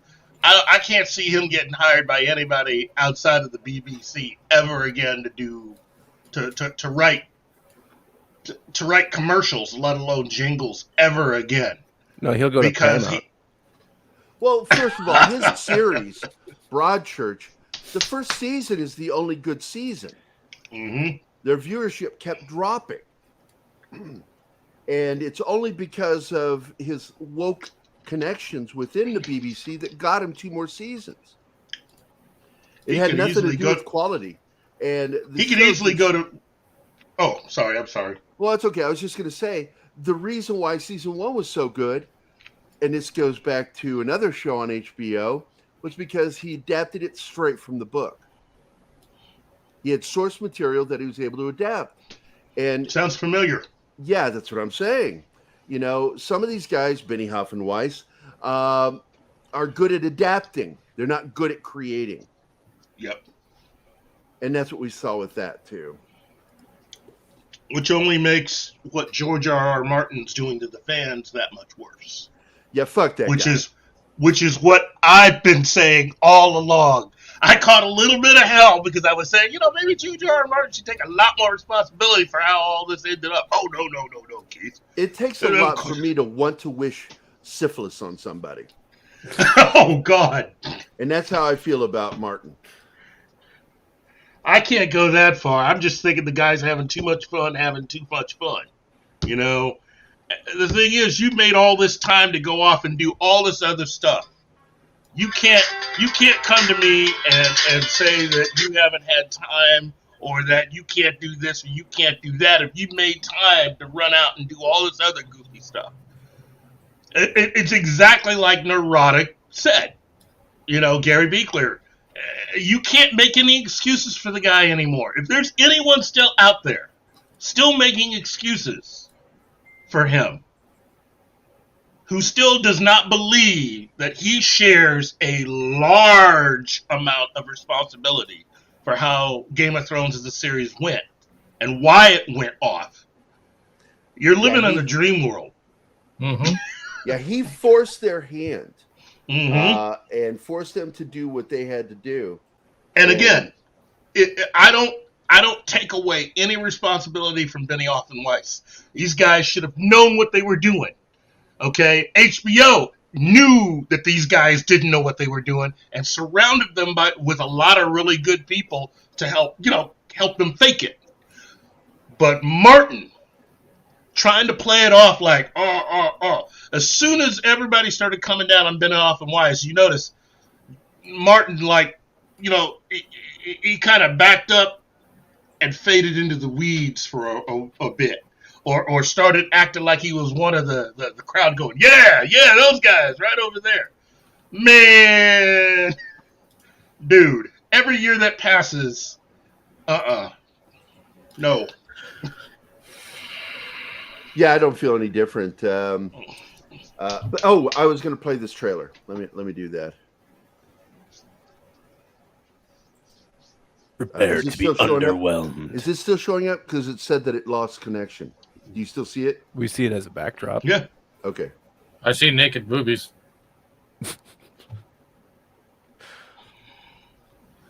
Oh, great. It sounds like an 80s love ballad by Whitesnake. I can't hear anything. Yeah, we can't hear now. What'd you do, Gerry? I'll reconnect. Goddamn boomers. No, it's because I was transitioning. It's because I was transitioning. Fuck you, What were you StreamYard. transitioning? What were you I transitioning? was transitioning from old to young in my day. Let me tell you. I'm going to stop talking. I'm going to do that Back one in more my time. day, internet was controlled by a rotary. You don't even know what a rotary is. I don't know what a I rotary use phone is. words I hear. Rotary phone was literally a dial on top of the phone where you actually do single numbers with a finger hole and wait to wound back till you can do the next number. The only part of that you know anything about is finger hole. I always Yeah, that's picture, right, Gary, because you are a back door, and I do put my finger in that back door hole. Yeah. I always picture Chris Rock in Lethal Weapon. One. I got introduced when I found an old toy. I'm like, why does this rotary? It was a rotary phone on wheels. The with the smiley face. Play School. Toy Story had it a too. Play School toy. Yeah. Yep. Everything had that toy. That's probably like one of the Here most. we go. Good. Try it again. All right, good. Can you Do hear it. Worst hand-me-down. It sounds like the intro to It's- a white it's- Album. what the It's all generic. Sounds like Enya. No, that is not Enya. That's an actual. I think that's that's an actual DJ composer.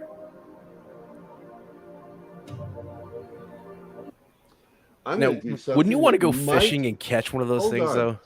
Gary, I'm gonna speed it up. Gary, what we need to do afterwards is take this and overlay it with the Smurf theme. La la la la la la la. Avatar. Can you do it? Triple dog dare. I'm gonna drop this quality down to 480 because it's being a cunt.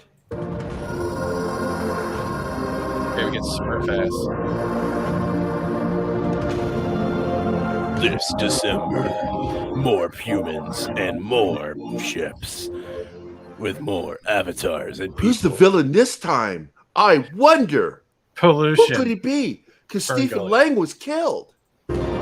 Oh, it's going to be the smog monster from Fern Gully. No, it's his brother's coming back. His brother's not actually dead, I bet. What? I know one thing.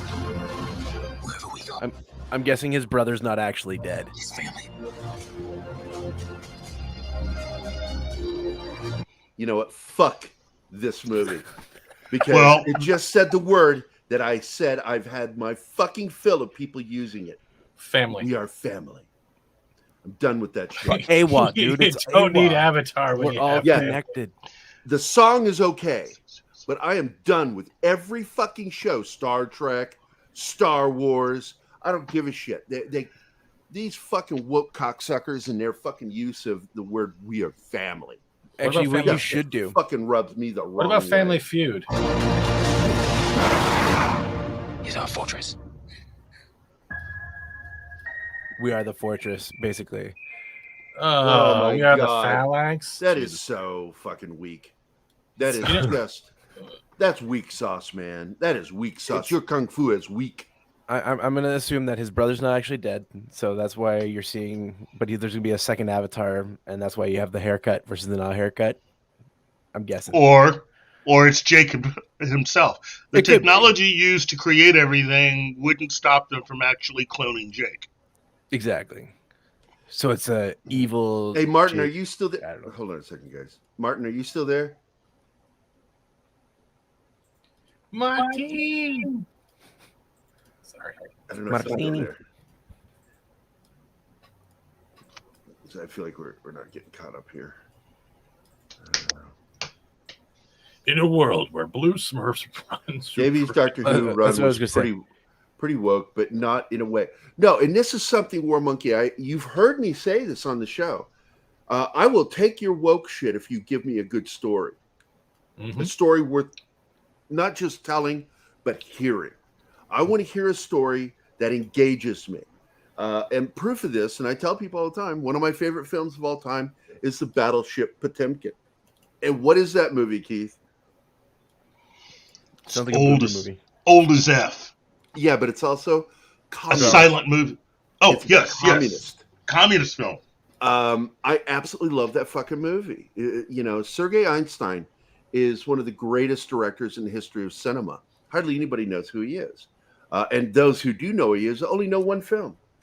But I got to tell you, you know, 'Cause he's that Sergei, you know, until his death was very, it was a prodigious filmmaker. And Battleship Potemkin, he said that if I have to do the communist thing, I'm going to tell a story that's worth telling. And he told this story, and it's amazing, and it's breathtaking. It's haunting.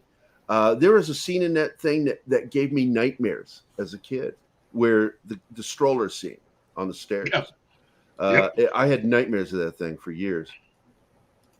But yeah, I think that what I refer to as Davies era as minimalist woke. And that's why I threw it in there in my comments last night in the private chat, in our group chat, that he could be woke. And I would be surprised if he isn't woke. Well, it would be because woke it's like hard to work in Friends. the industries, TV and film, and not be a little fucking woke. I picture it as like Friends, right? Because that show, if you compare it, like that's they're right around the same lines, right? Like they had all that intersectionality stuff. It just wasn't as in your face as it is currently. Yeah, Ross was a beta. Yeah. What? Stop it. You know, I could look, as far as Russell T Davies is concerned, I could actually see him attempting to bring back certain ideas that he had originated during his run. Hi, Socks. Maybe even go so far as to wait maybe a year and bring back Captain Jack maybe in his second season of doing Yeah, this. because, you know, there's a woke show. I still enjoyed the shit out of Jack Sparrow, or not Jack Sparrow, Jack. Harkness. Where's the rum? What is his name? Jack Harkness, yeah. Harkness. that series that he did, and that was ended up on Torchwood. HBO for the movie. Eventually, it ended up a mini on series. They did a mini series. Yes, on for Stars. the final episode, and I enjoyed the shit out of that. It ended in a way that I was not happy with, but I still enjoyed the crap out of it. That was a good show.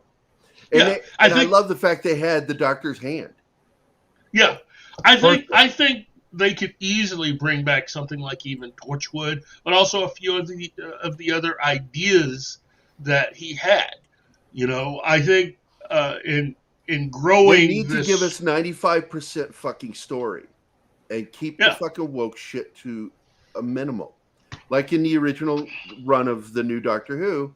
It's true. There was some wokeness in that, but it was so minimalistic. It was barely noticeable. They're gonna push the woke. That's the thing. Like so. Here's my theory.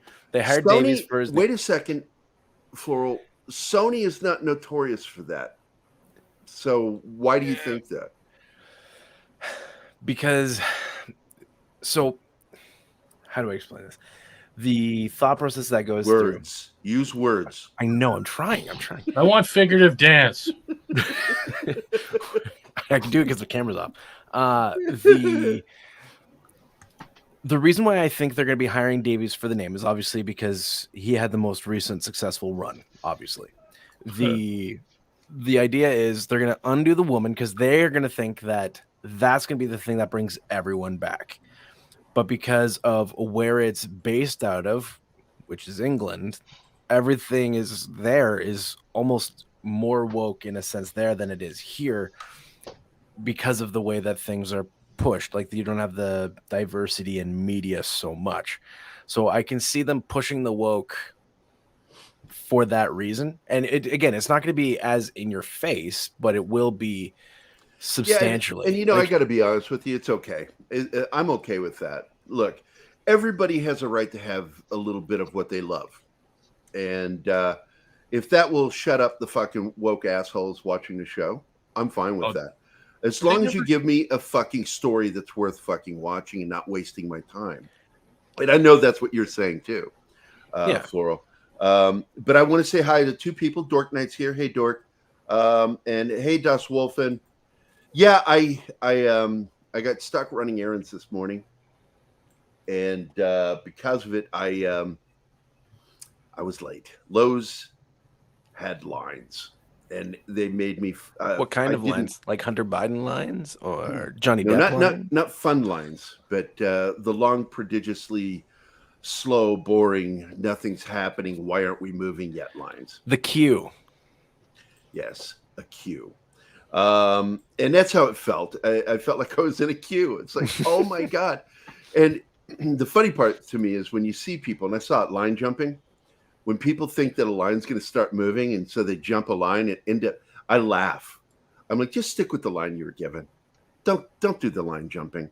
You're fucking yourself. And I just thought it was so funny that I saw 3 people do that today, line jump, and then I ended up ahead of them when they were ahead of me at first. It's like people that speed. You catch up to them at the stoplight, and you're like, yeah, I know. But I wanted to say hi to everybody. And also, copy link. If you're wanting to join me on the show, go ahead. Fuck it. It's a fun day. It's a free day. I'm probably going to go just for a little bit longer. We had some people for a little bit, but we're running out of people. And I'm almost out. Look at that. That's it. That's all that's left. When I'm done with this, the show's over. Well, you can fill it up and start over. Nope. The rule is 1 cup of coffee. This was a mug, because I drink a mug. You know what I have one of those big monster mugs too. I'm probably going to use that. For the you can shows. drink your own urine, I think, twice before it hurts you. I'm not going to do that. Never done it, because that was part of survival training in the military, and I'm like, that's okay. This is just play. We're not really in a life. If it's a life-threatening situation, I'll drink my urine then. Until then, I'm good. I'll just say I did. Oh, it was so yummy and warm and gross. A little frothy. With a hint of asparagus. I have no idea why. Oh God, no! Ah. Well, you know the funny thing is because asparagus turns your pea green, and I learned something in the '80s. Makes your shit bitter if they give you head. Oh, jeez. It's a good way to make a girl gag. Well, that's just. George Lucas is here. Where are you? Why aren't you killing Kathleen Kennedy? So you could have ended this. What's the biggest fire that you had to pee on, and how many people peed on it? Never done that. Really? Talking about. Although I've told people, that old saying, the old axiom, the guy's so worthless I wouldn't piss on him if you're on fire. And anytime I've heard that said, I turn to the person who said it and go, I'd pee on you, even if you weren't on fire. Jellyfish. No, the thought is we had 12 people. We were all just hanging out, and there's a pretty big bonfire. And all of the guys, we all had to pee, but we also had to put the fire out. So we did it. Green smoke and stench. Like, it was gross. So figured maybe you'd have that experience. That's the internet agreeing it's gross. Oh, Dust Wolfen has joined the stream. I didn't hear you join. Yeah, I snuck on. What's up, buddy?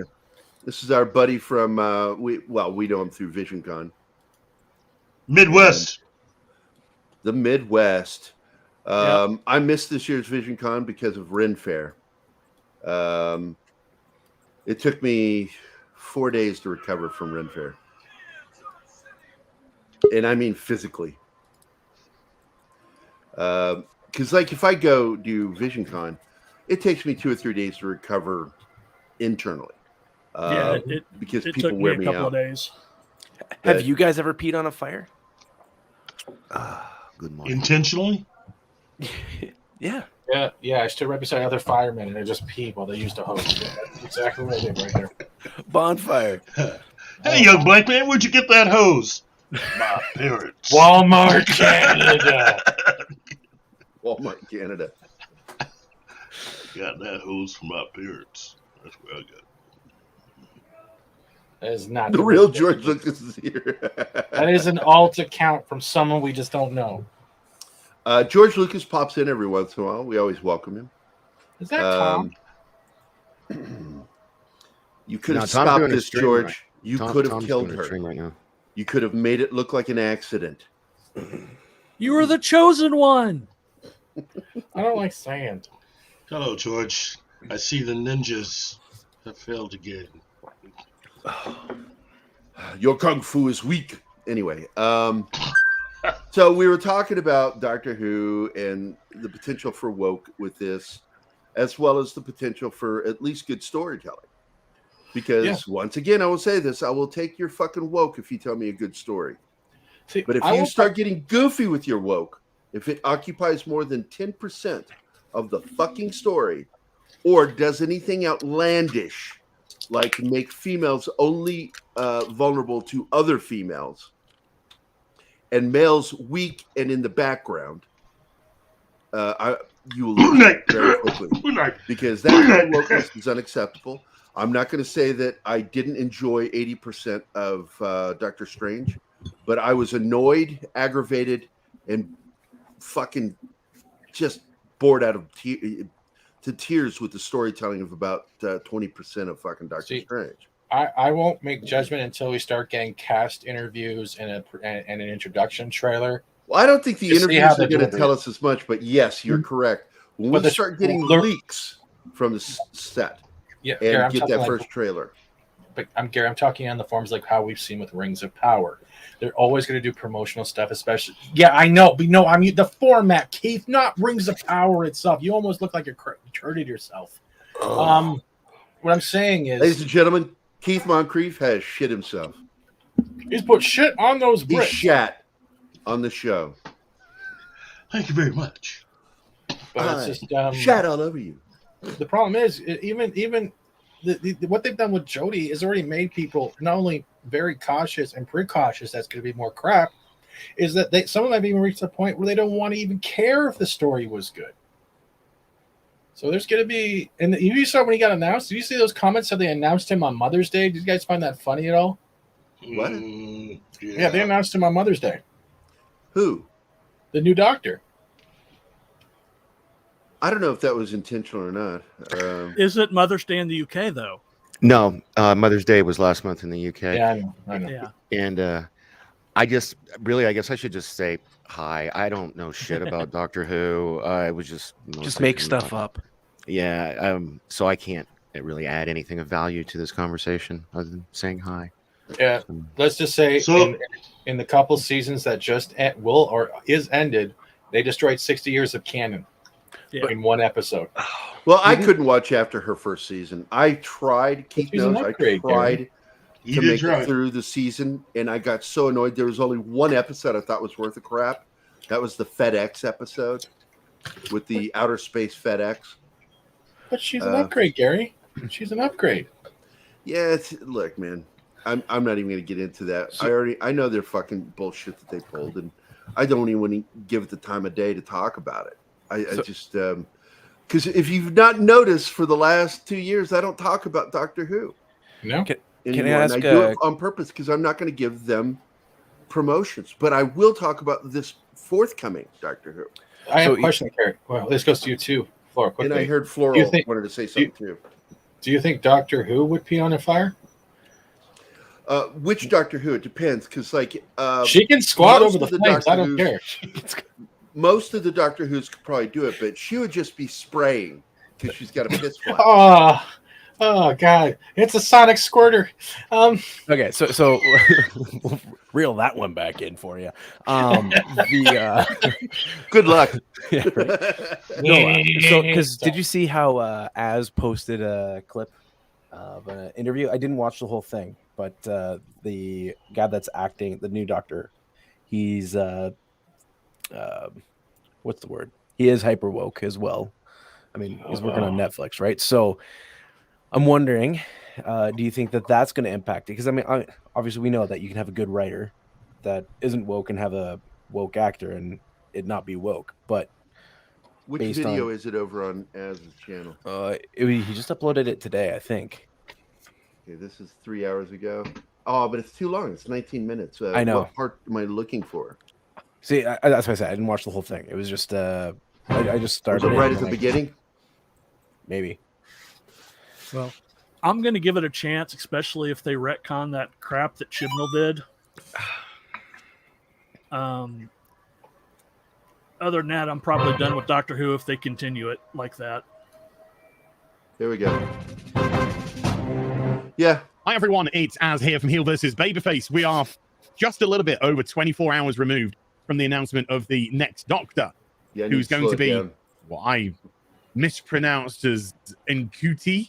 It's actually pronounced Shuti. It's Shuti. Gatwa. Somebody who, I'll just be completely honest, I'd never even heard of until yesterday.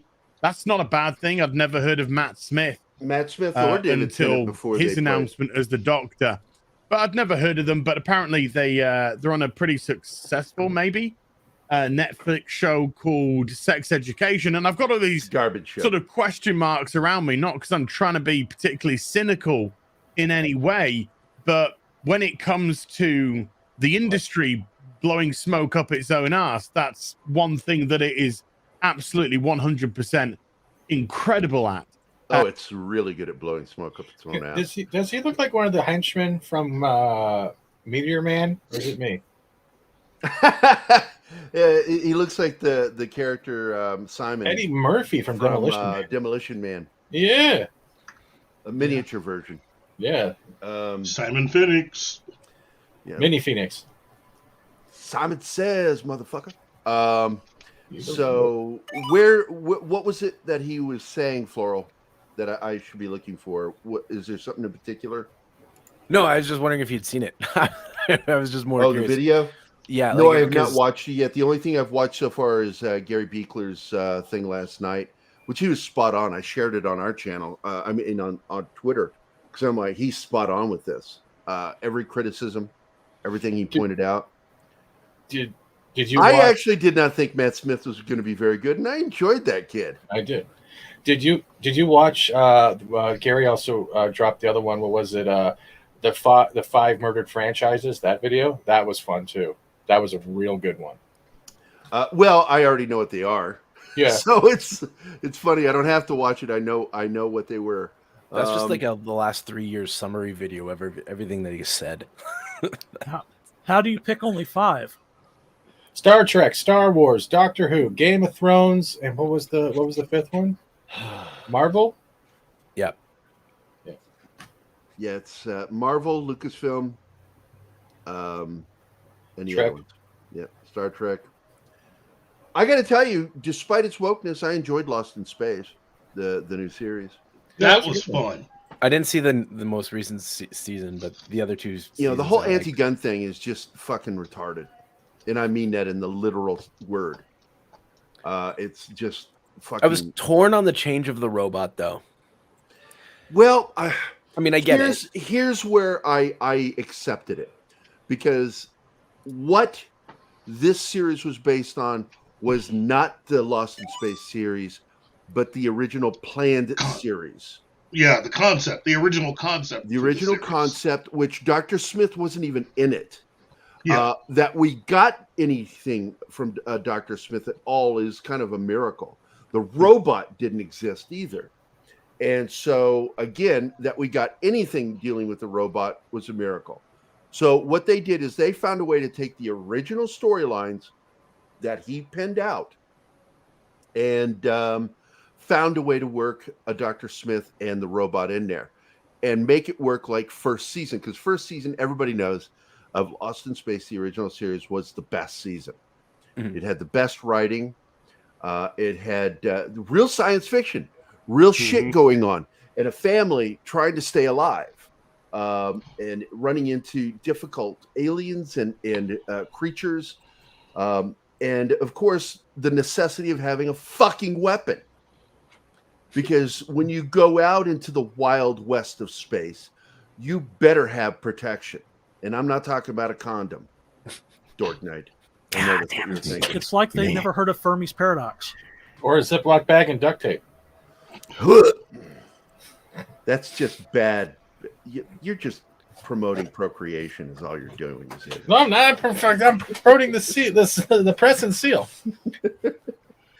But so with the translation over to Doctor Who is, if Lost in Space, the Netflix series, not suck, I think that we can get, because Sony so far, especially since what's her name got fired, Sony has avoided, what is her name? I forget her name. Pascal. Yeah, Amy Pascal got fired. Really, they don't show much in the department of woke. They seem to be a for-profit studio. And so with them buying Bad Wolf. Now, Bad Wolf, on the other hand, I don't know if you've seen Bad Wolf. You mean with their own rhetoric of we will not touch people in the office, we will not promote racism in it. You need to have an actual form to not be a bad person. You know what it's called? Don't be a bad person on the workplace. Then try it at home. Same shit. But Sony doesn't actually own Doctor Who right now, right? They're just like they just have the rights, correct? Why is DSP there? That's their official website. This is their official website, Bad Wolf, and oh god. See, I really liked his Dark Materials. I like a Discovery of Witches. I watch anything with Billy Piper in it, especially if there's a guarantee of nudity. Oh, season 2's out. Dark Materials? Discovery of Witches is a pretty good show, but still, I'm going to tell you, there is wokeness in these, but they're good stories at the same time. Yeah. So I'm like, it's possible I don't like this guy. I don't think he understands history at all. But I do like his Latino film about the one that Polly was talking about, because I got to watch an illegal copy of it. And I thought it was really good. And it's far superior to what Steven Spielberg put out. I liked his Dark Materials, though. That was a good, too. I actually couldn't stop watching it. And I think is this the website I need? because all I know is I went there and I looked up who they are. So let me go about. Here we go. Let's go to about page. And when you start getting to the photos, that's all women. Holy shit! Except for the one dude. There's one dude on top. Yeah, there's one dude on top. It's Ifty. Ifty's my favorite. Go on. It's almost like the bridge of the Enterprise on Strange New Worlds. He's like they walk off the turbo lift, and it's just all these women all over the fuck. That guy in the middle on the right there, is he I could talk to you like that. Strange New Worlds analogy is not quite accurate. You have 2 men, 2 women, and a non-binary. Again, you're including Spock. You can't include who walk off the fucking turbo lift.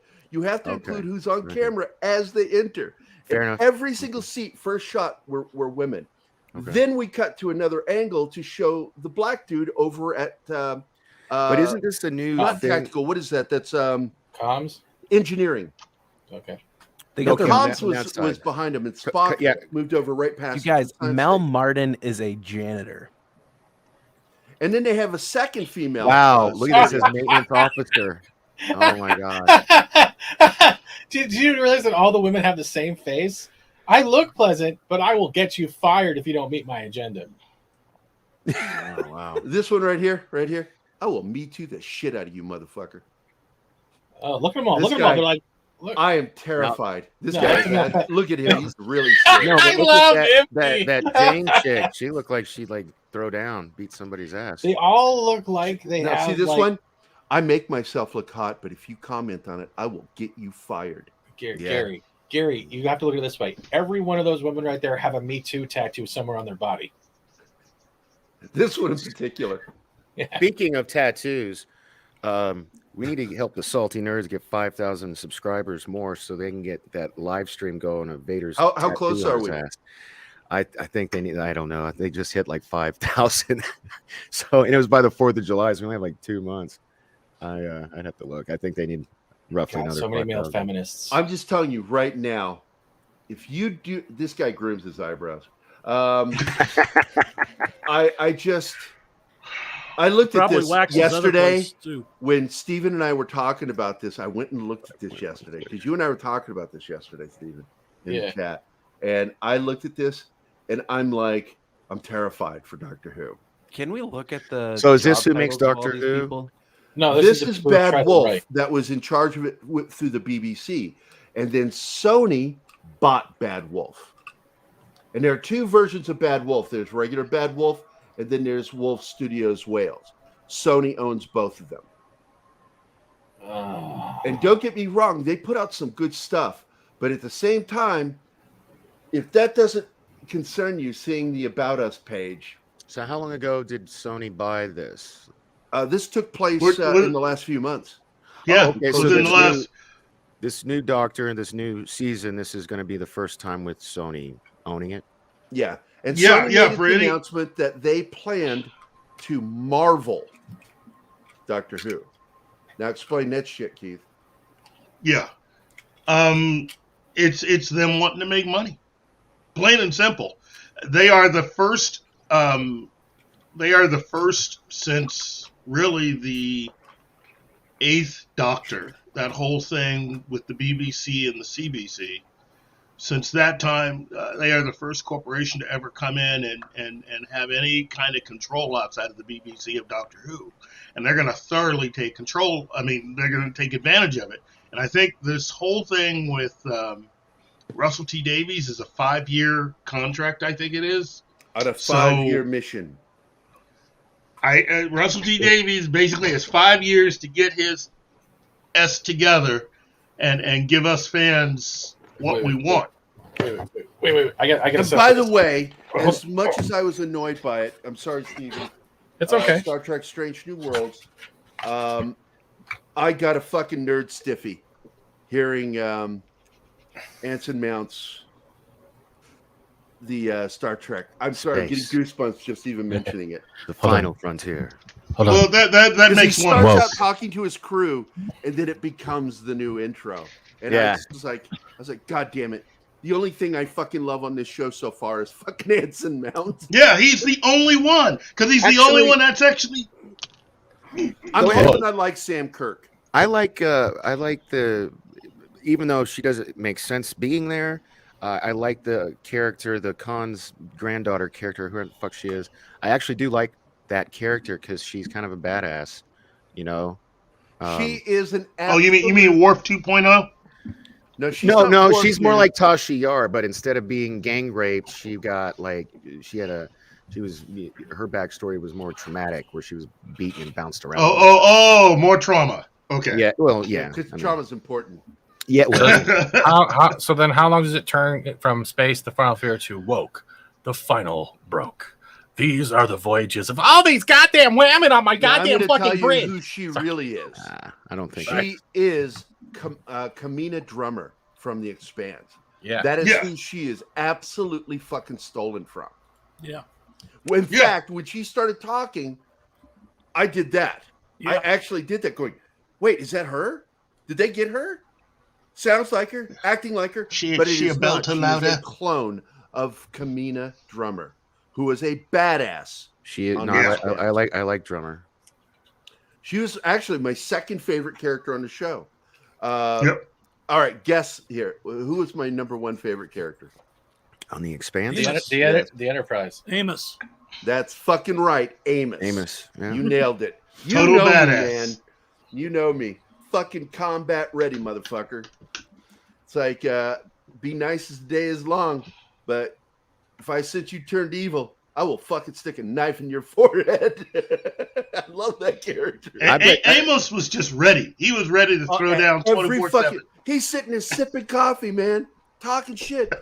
He senses you're the enemy, drops the coffee, and just stabs you in the fucking head. I really like. No trial. I really liked Amos? Amos a lot. He had that cool kind of Miller.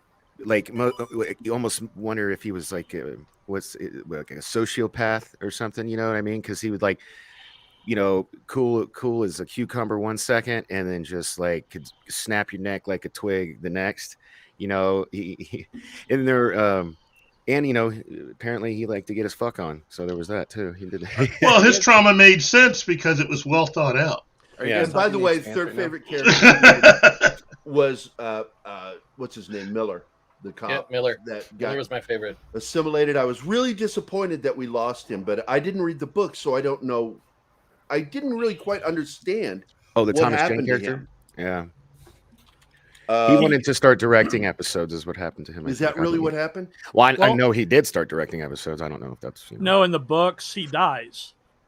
Because it And seemed like he was it's- killed by that other alien. Yeah, he was killed by the protomolecule. Yeah. And the reason why he still shows up and that you know, he's seen as like, you know, like a hallucination is because there was a bit of protomolecule still on the Rossi. And so that was Well, because the last time was we an saw imprint. him was on that planet, and we're in that giant chamber, and it seemed like whatever that alien thing was on that planet saw him as a threat, and he just disappeared, and we never heard from him again, or what happened to him. Yeah, I actually haven't watched the most recent season of that. I need to get. I mean, on the to final it. season got a little woke, but I No, was well- still pretty good with it. I got pissed though that they killed what's his name the way they Oh, don't did. please don't Alex. spoil it for me. Oh. Oh, thanks. No, don't say anything. But and the reason he died was over he got Me Too. Yep. Oh man, see the reason I haven't got to watch it yet is because I only have so many hours to be able to watch stuff, and the shows I'm on sadly kind of determine the shows I watch, and none of the shows I'm on ever talk about The Expanse. So I haven't, you know, that's going to be like a for me thing, and it's probably not going to be something I get to binge like I used to. I'm going to have to space it out, you know, and schedule it in to watch. It'll it. still be good. It'll still Yeah. be good because it's a well balanced, well written show. Because you know, like Game of Thrones, I mean, it's from a book, and not just one book. It was a series of books, wasn't it? A series of books, really, but well thought out, well done, and well I made. kind of wish it hadn't ended because the ending wasn't really an ending. Well, again, I'm looking right at Amazon going, what the F, Jeff? Seriously, man? You give I Rings of guarantee it was Power. budget. I guarantee it was budget. which I think is stupid because I think you and I agree on this, that Amazon's Prime Video is not profitable. Bezos' money comes from Prime sales through the shipping side. No, things. it's their cloud-based service. It's the You think that too? AWS pays for everything. The way it pays for goes, everything. I believe they are profitable, but only because of other departments. I think Prime Video is just a fuck around thing that he's got. That he's like, look, I'm making all this money. I could be doing this. Well, The Expanse covers the first 6 books of the book series, with a couple of the beats from the short stories thrown in. There's still 3 more books after that they didn't cover. There's a whole war with the Admiral. What's his face? I forgot his name now. But yeah. Well, listen, look. Go ahead. I didn't mean. Sorry. Oh no, go ahead. No, I was just gonna say, look, it is not that difficult. Seriously. You have the money and the finances. Just go ahead and give us the last 3 books of The Expanse and make everybody effing happy. I mean, it But it doesn't fit into the deconstruction of books when we're looking at Wheel of Time and the upcoming Rings of Power. So they're on a different train now. Yeah, I mean, you gotta remember that The Expanse wasn't originally on Amazon Prime, and Bezos liked it so much as a sci-fi fan, he saved it, he bought it, and brought it over to Prime. And I don't even know, other than hardcore sci-fi nerds like us, I have no idea how well it did numbers wise. And he just kept it going because he loved it. And now he's spending so much money on all these other. I mean, like that Lord of the Rings deal was a lot of money, and I don't. And I'm bummed, especially because I haven't even seen the last season. What I've heard about that is destroy the IP to make it cheaper to buy. Yeah. We've seen this done in other commercial ventures. Oh. And it does happen with IPs too, that they will destroy an IP in order to make it cheaper so they can buy it and then remake it the way they want to remake it. They are Jeff Bezos and his people are like sharks. They are swimming in the water, and they are doing whatever they can to get as much of Tolkien's IP as possible. They are seriously gonna fuck around with this to the point where anyone younger is gonna think that this is the real deal. Now, I want to go back to Russell P. Davies again here, because I absolutely adored season 1 with Christopher Eccleston and Billy Piper. If it weren't for Christopher Eccleston, I don't believe the series would have taken off. Oh, heck no. Added the gravitas and legitimacy to what Russell T. Davies was trying to do. And it broke my heart when he dies, and when we found out that the reason was that they were going in a direction that he didn't want to go. He had his ideas. He was told certain things, promised certain things, and I got to be honest, I think they broke their word with him, and it pissed him off to where he said, "Just kill me then." And it was an unglorious death, because we didn't get to see the regeneration until much later when we revisited it in the Doctors, where they had them all in that one special episode. 50th anniversary special. Yeah, and they show him regenerate finally, and they did it through CG to get him to do it. Time of the Doctor? That was it, Time of the Doctor. They should have paid him extra money and got him on that fucking episode. That's right. Because he is absolutely one of the best doctors. I put it as Tom Baker, my number 1 doctor. Number 2 is Christopher Eccleston. Number 3 is the next guy. Tennant. David Tennant. But my 4th favorite doctor is the one that was in the BBC America movie. Yeah. And I forget his name right now offhand, but I thought he was great as the doctor. Movie not so good, but it was good. But it was Paul McGann. Really good. Yeah. Paul McGann. Man, he was good. In fact, he was the first doctor I did a drawing of. because I just fucking loved the whole look to him, the long hair, you know, and he had that I forget the German family lip that's slightly above the bottom lip. It was caused by inbreeding, of all things. But there's a special name for that lip, the Haspian lip or something like that. Haspian lip, some shit like that. But anyway, he had that classic fucking look. He looked like something that you would have seen in a Gauguin or Rembrandt or even going back further. What's his name that did David? Because David has that lip. Michelangelo. Michelangelo, when he did that statue of David, you see that lip. That's actually a Northern European lip, and he kind of McCann kind of reminded me of the model for David because he had that same look, and I don't think that was accidental. Gerry, did you hear the Kenobi ending leaks already? Yeah, I watched Drunk 3PO last night, and I posted a comment on his thread. I said, you know, I'm almost not wanting to watch it now. Just simply, I want to wait till the series is complete and find out if that's true, and then decide. Because if it's not true, I'll watch it. If it is true, I'm not going to fucking watch it, because this is the thing that we've been worried about. That she was going to be the bait and switch character, you know, and I'm fucking done with this shit. You know, Obi-Wan doesn't save Luke, but I'm not going to say. It's a possible spoiler. We need to be careful saying that. Yeah. Is it a spoiler though? Come on. If it happens, it is. It is. All right. Now the question I want to ask. I get you're trying to be funny, but I'm being textbook here. But the question I want to ask does this fall into the same lines what they did with Mandalorian and the Luke Skywalker leaks right before Luke Skywalker, the whole debate whether Luke was going to show up at the end or not? Do you think that they're Thank you, Brett Cohen. Thank you, Brett Cohen. Thank you. The Habsburg lip. Thank you. Sorry, Stephen. It's okay. Keep going, man. That's all I wanted to do is thank him.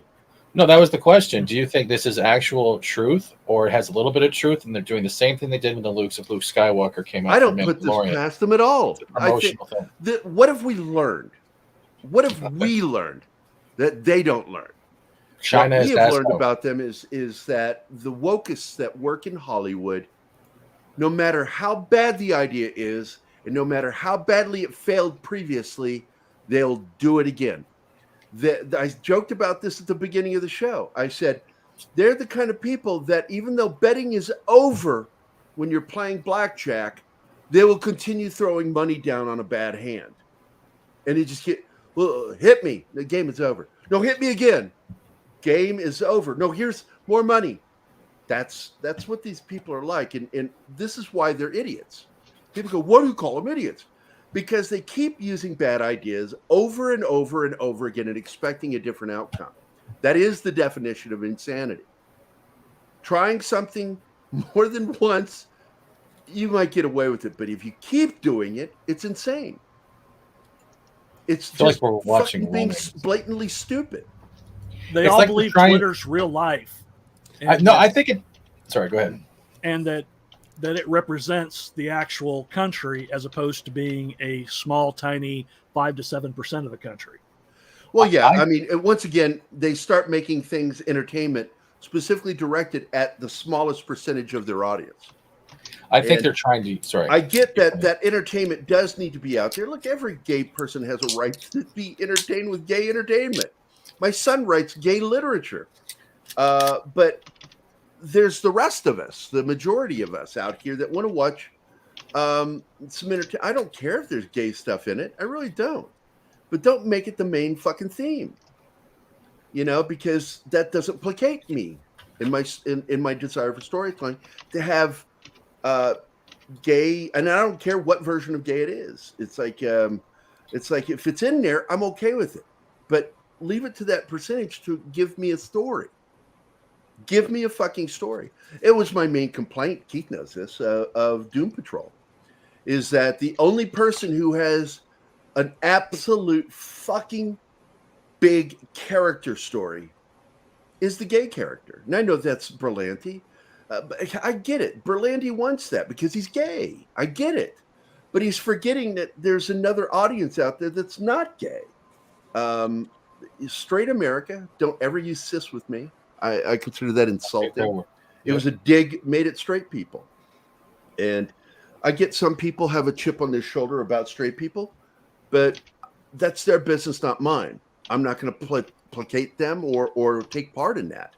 Cis is not a real thing. Heterosexuality is. And so when the bulk of your fucking audience is straight and you deliver 50 to 60% gay, you're not really good at marketing your show. It's a mistake. But then again, I still turn around and say I fucking love the Doom Patrol. I enjoy the shit out of that. The gay stuff in there makes me laugh half the time. And it's meant to. It's comedy. Well, Robot Man had a pretty the orgy episode was the only one I felt went too far for me. You mean where everybody was climaxing? I thought that was the I'm not talking about that end scene where they're standing outside the town. Yeah. I mean, that entire sequence, I thought where they're at the house and they're having the big party. And that. Oh! You mean the ghosts that like to fornicate. And it was too much. It was just too much. They pushed it. Or as they would say in the old days, they went a bridge too far. That episode, it was just like I tuned out. I'm like, I continued watching it, but I was not involved anymore. I was not engaged because it wasn't really a story, and it didn't wrap back up until absolutely the end, and it was a cringy ending. And I'm like, okay, look, every show has an off episode. That was the off episode for this season. The cast is great in it. I fucking love everybody in that show. They're top notch. I just wish that they had left the dynamic in there for Beast Boy. Well, I wish that it was closer to the comics and not to the newer comics. I wish they had kept the someone that wasn't a fan of the comics. It's okay. I don't care that much, but I did care about Beast Boy. I did care about Beast Boy. Yeah, he was part of the Doom Patrol, and he was the child. And that I wish they hadn't gone down the road of making Larry gay, because he's not gay at all in the comics. No, because he and that woman fall in love, and they become the titular parents of Beast Boy. To Beast Boy, yeah. And of course, that's the biggest change. But everybody knows the actual meaning of the name of the movie, Romancing the Stone, right? Does everybody know what that means? Actually, I don't think I do. Okay, thank you for admitting it. People think that it's just the name of a movie and a book, but the fact is, Romancing the Stone is a term used when you write something and you put yourself into it. Oh, okay. You are one of the characters, specifically the central character. Yeah, and so that's what was so great about the title of the movie, Romancing the Stone, because suddenly she gets pulled into a story just like what she writes about. Hence, Romancing the Stone. And then, of course, they have a stone in it. So it makes the name a double meaning. So it's great. And but Romancing the Stone is a term in writing where you put yourself into it. And Greg Berlanti wants to put himself into everything. This is kind of... this is really, when you're an executive producer, a very narcissistic thing to do. When you're not the fucking writer, that's just you go and put me in there. So he puts himself in these things, and whenever you see a major gay character or a character suddenly announced as gay, that's just Greg Berlanti. And I get it. That's what we, people who think they're creative or are creative do. That's what we do. Whenever you see the character in one of my scripts called Phil Rydell, it's me. But I'm never a major character. I'm like this side character that's there for laughs in my own comics, saying the things that I would normally say in a fucked up situation. And there's a scene in Vindicated where he's in a dark room, and what do they call those where you're being questioned by the police? Interrogation room. Lights are off. The only thing you can see is the one window on the door, his hands and face, the table, and the face of a clock on the opposing wall. So you can see the time pass. And he's sitting in there, and then suddenly, after about 45 minutes, somebody makes a noise. And it gets the character's attention and comes out, and you see it's some guy with some form of the U.S. government. He won't say which department he's in. And then he's basically makes a deal with the main character, the devil's deal. He's like, if you sign this agreement, everything goes away. You are not going to go to prison, and we'll instead frame the other person that you were trying to stop and make it look like he was the one doing all this. And so he says, okay, I'll sign. And then two other people walk out with notary and with the paperwork for him to sign. And he makes the line, Jesus Christ, how many of you are in here? What is this, a fucking clown car? And the guy that was working with me at the time, I fired him, said, that's dumb. Nobody would say that. And I said, I'd say it. I would fucking say that if that happened to me. Those would be the first things out of my fucking mouth. And I said, and this is proof of why you and I can't work together, because you don't understand me. And if you don't get my humor, you can't work with me. You've got to understand my humor to work with me as a writer. And I have fucked up humor. So, but anyway, that's vindicated. You have to buy the graphic novel to ever see that. Fuck you. Some people are getting to read it free this last weekend. Loki and the whole gang, they got to read 3 chapters of Vindicated. And so I'm curious what they thought of it. Floral, are you still alive, Floral, or did you fall asleep? No, I'm here. I'm just listening because there's not been much that I can contribute at this point. And then when there's something I can contribute, I'm just like it's like Dark Knight. He's like, I don't know shit about Doctor Who. I mean, again, I know the generic conversations that have happened because I'm paying attention to them. But when it's specifics, I'm just like, I don't know.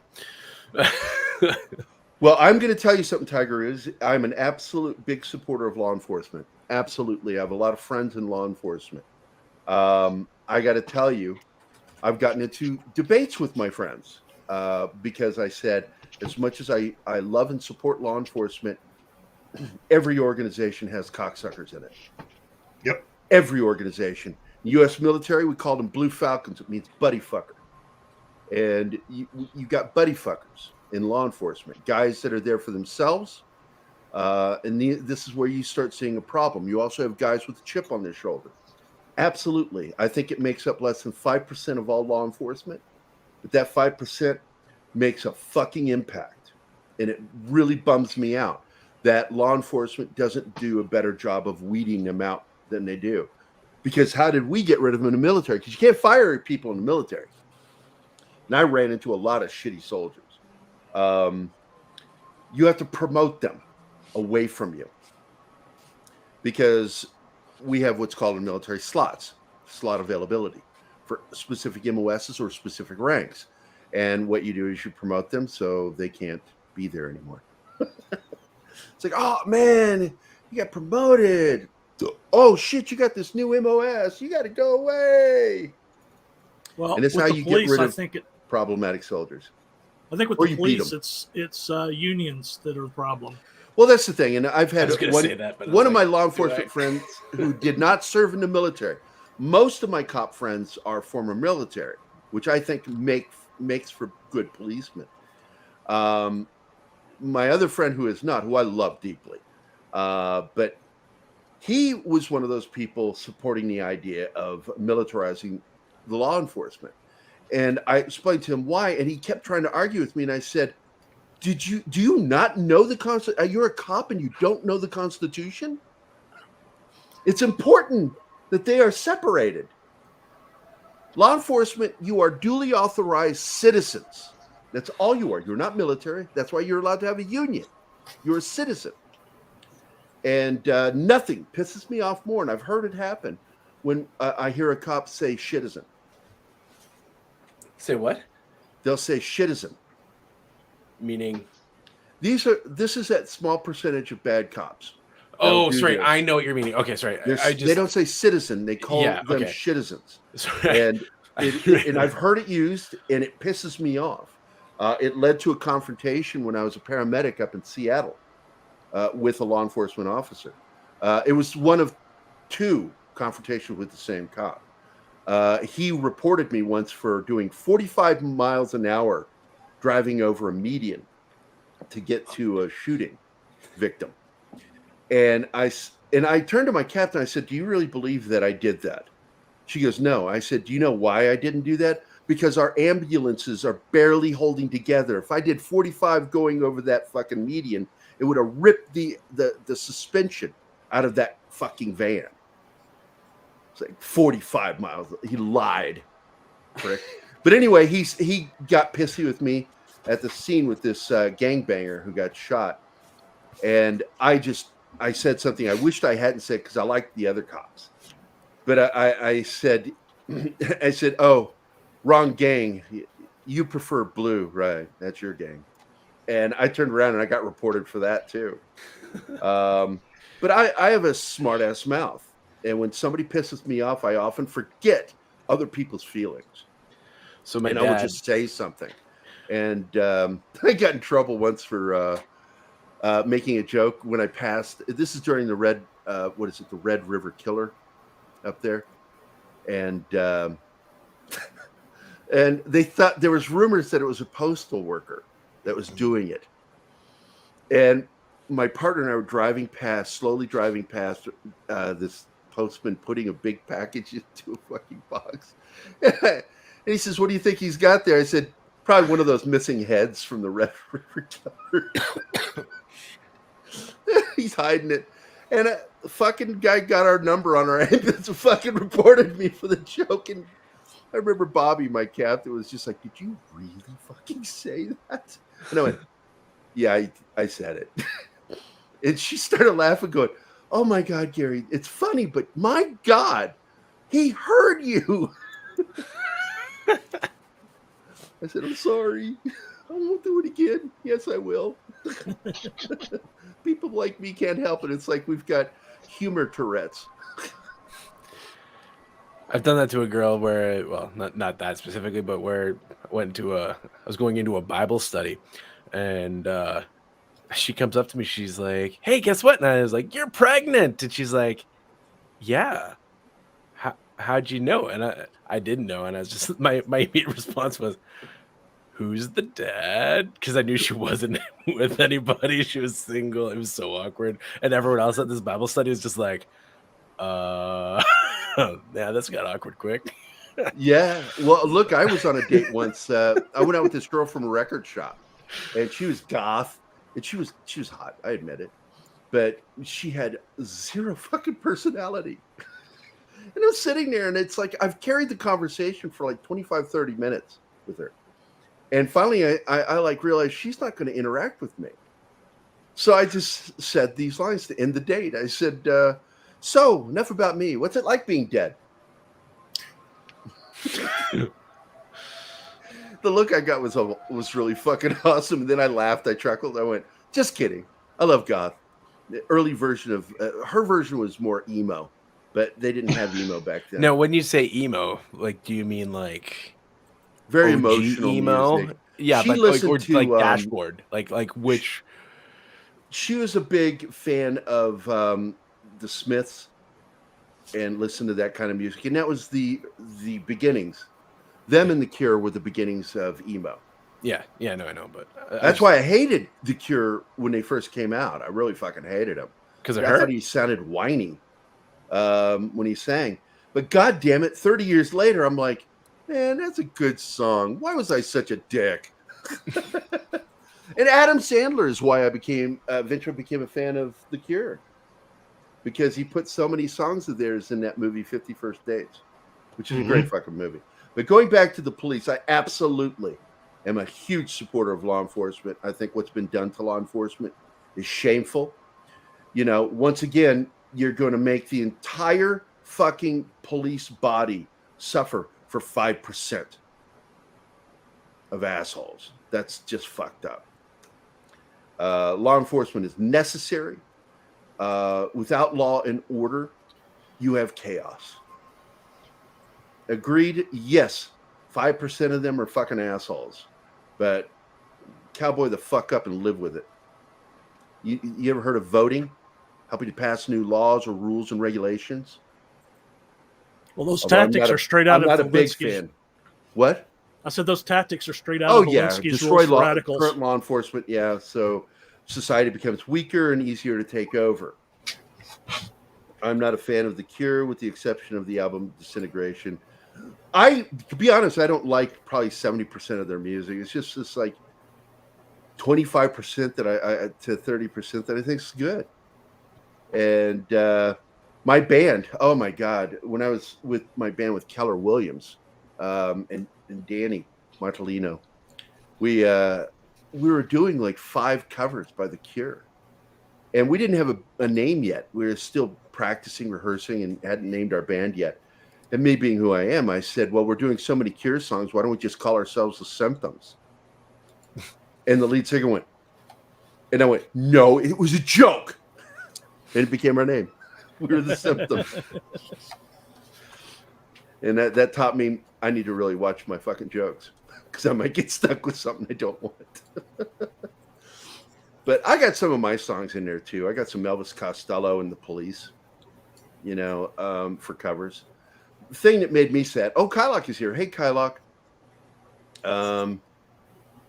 The sad thing for me is that we didn't do any original songs, because I wrote a lot of songs back then. Can you sing one for us right now? I will play one for you.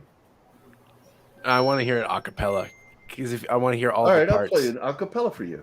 You think that I'm not prepared? Fuck you. Yeah.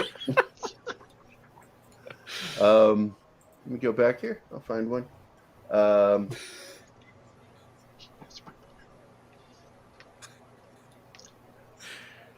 Oh, here we go. I open with an acapella on this one. Fuck you. Fuck you. Floral, think you're being funny. I'll make you sit through this shit. I'm laughing at Keith. There you go.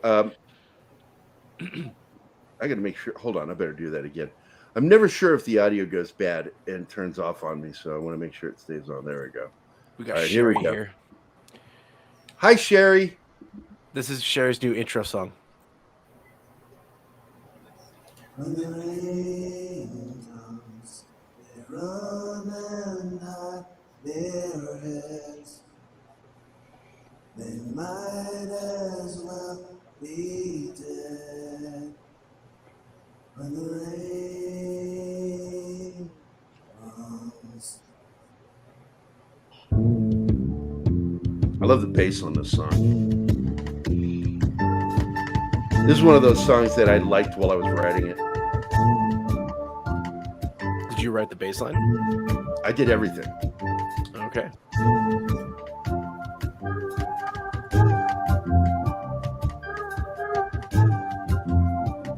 It's got a nice rhythm to it, I like Latin rhythms, which is why my music sells well in South America.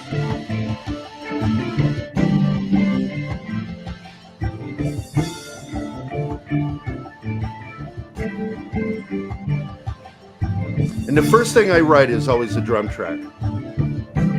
So there you go. You heard me do it. There. It's true. You showed me up. I showed you, motherfucker. I have another song I did a cappella. It's got great percussion in it. In fact, that's all it is percussion and vocals. And so it's not a cappella. It's a cappella because it doesn't have an actual what do you call it? Melodic instrument involved. All right, I'm gonna check this. Does a cappella? Well, you do percussion with a cappella too, with body. A lot of a cappellists do body percussion, so it's still percussion no matter what. Well, body percussion. See, I would suggest that body percussion is fine. If you're adding a drum kit, it's not a cappella. It's still a cappella, but does not have a melodic instrument come on. to cover it. Come on. And I'm trying to find it. It's in here somewhere. Tighten up your definitions here. Eat shit, fucker.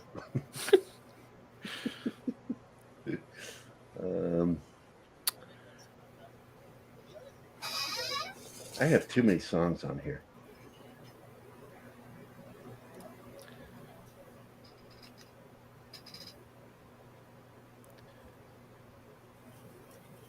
You know, on my music channel, my number one video is Dennis Miller talking about Admiral James Stockdale. That thing gets so many fucking views and comments. It's ridiculous. Nobody cares for my music.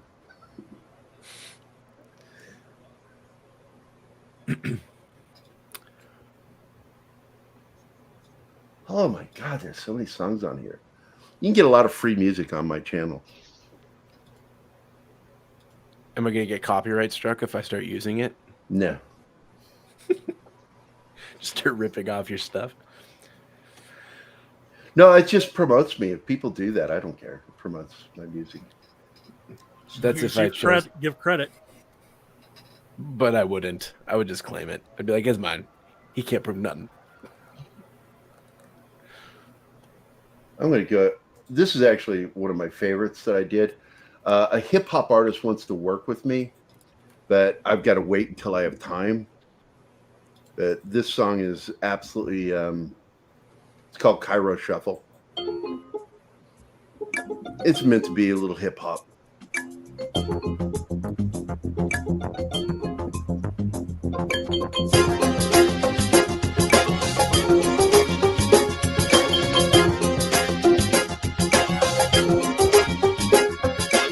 I'm going to fast forward.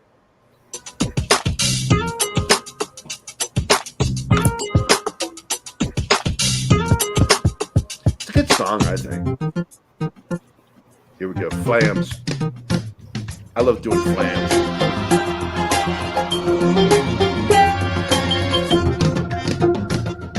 Well, you're definitely I refer better to than that as traveling flams.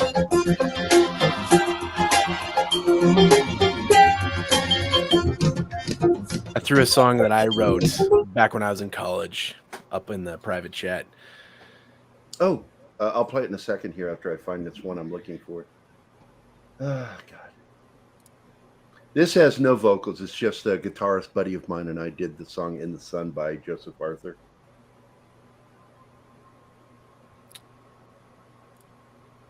And some of these songs like are old that I only recorded more recently. So you know what breaks my heart about the channel that I sent you? What's that? I got almost 1 million views on some of my videos. But because I can't access the account. I just recently figured out what email it was, but now I got to figure out how to get through the password log. I found it. Here we go. Percussion and vocals. That's all this is. Yeah, I'm going to skip ahead. Back in 2003, I had a powerful dream in which my hands were covered with flames. A fire glowed, but no. Yeah, I'm not going to let you fucking read it, cocksucker.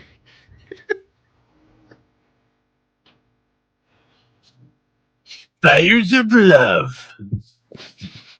Cohen's ghost. There's And just like that, we lost Fat Stephen. It was a sad day. We're just spoken, nothing said. I'm so bored.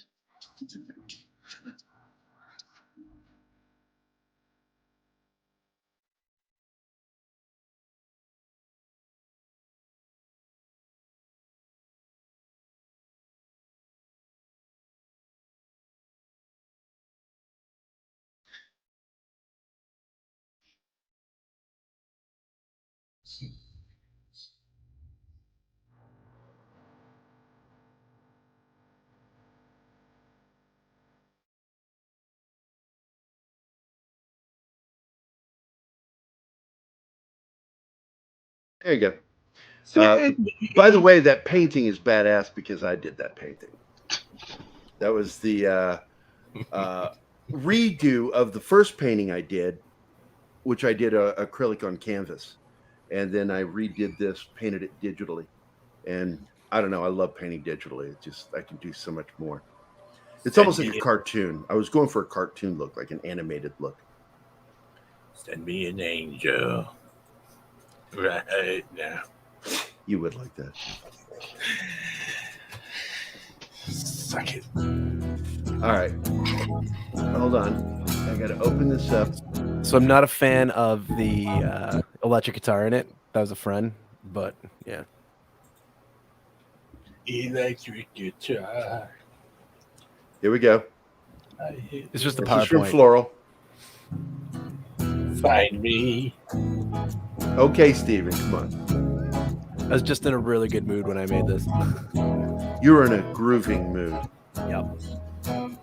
Oh, it's not by you. It's just Steve Carruthers. Right? Fuck Nathan Moyer. Him and his guitar. Where do I go from here?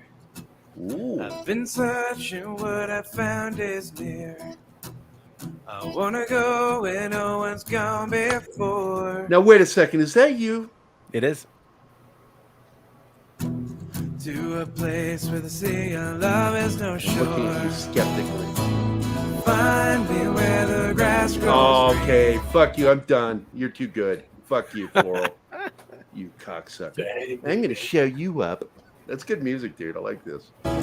Where I lay by It's got a good old country western feel to it, too. Modern. so relaxed beneath the tree. Like a mixture of Nickelback and country western. There's a steady calm breeze. You have nothing to respond to what I just said to you. That gave me physical pain. Nickelback and country You can call him Floralback. Copperback. Puppet back. That's really good. I see why you didn't like his guitar. How do you recognize that place? Oh, my losing internet? Internet thing. There's no answer to which it gives a face. All right. Okay. That is really in good. my face. I'm going to share that copy video URL, and then I'm going to share it with everybody in the chat. There we All go. right. Have fun. There you go. Paste. See, what I care about is the Transformer stop motion in there, because that's where all the views are. Where? My Transformer stop motion in that channel? Oh, in the channel. I'm like, in the video? No, not in that video. I got Ironmonger doing the Macarena and everything. It's great. Ooh, I want to see that. I won't do it right now because we need to wrap up this show. We're almost on 3 hours. Uh-huh. And we had people almost to 100. Now we're like back down to 15. Lost our audience. Fuck you if you don't want to watch my show. Anyway, Sorry, I drove them all away. we'll still end up with over 100 views All me. for the show. Yeah, sip that cup. Sip it again for daddy. Don't tell me how to live my life. This is when we were on national TV, technically global TV. Take Part Live. I was on there with actor Kurt Yeager from Sons of Anarchy and my buddy Shane, because we're still doing a book together. I just went back and rewrote it, and got to redo it. And here we go. Once again, I'll show this. I love showing off my gaming. This is me taking out an entire team in 18 seconds. Plus one. My headset's amazing. I can hear everybody where they were.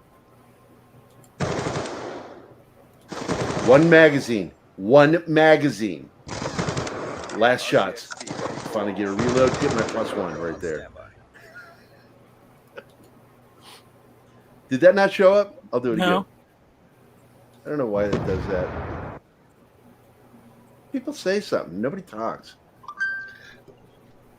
I thought it was just audio. I enjoyed it. Oh. And then I hear the guy coming up behind me.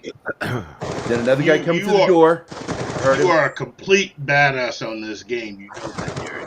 I mean, One magazine, and then I get my +1 on the reload. I fucking love doing that.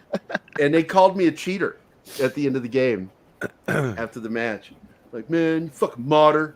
I said, dude, I'm older. I don't know what the fuck you're talking about. How the fuck do you mod a fucking Xbox game? I have no idea. Hey, Socks. All right, Kylock, take it easy, my friend. So, yeah, today's show is got started late because I had to go pick up fencing. and glad we still did it. And I'm glad I went over. Shit, man. Trying to see if there's anything else worth showing you guys. Not really. I don't feel like self-promotion right now. Oh, here's something.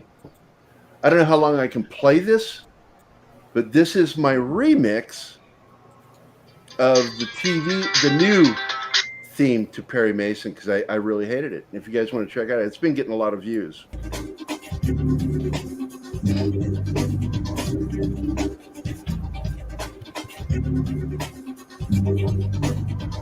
Because Fred Steiner is a hell of a composer.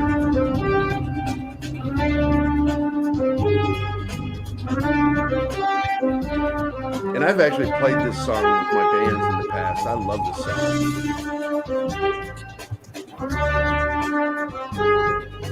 I'll probably get a claim against this video and have to edit this out. See, this is where they would segue, and I just took out the segue. I'm like, stop venturing off into the jazz solos and stick to the fucking theme.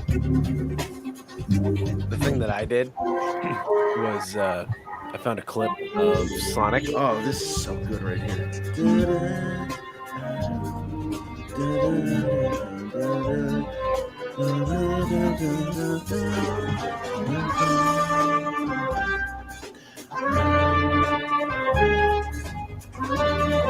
One of the greatest themes ever written for a TV show.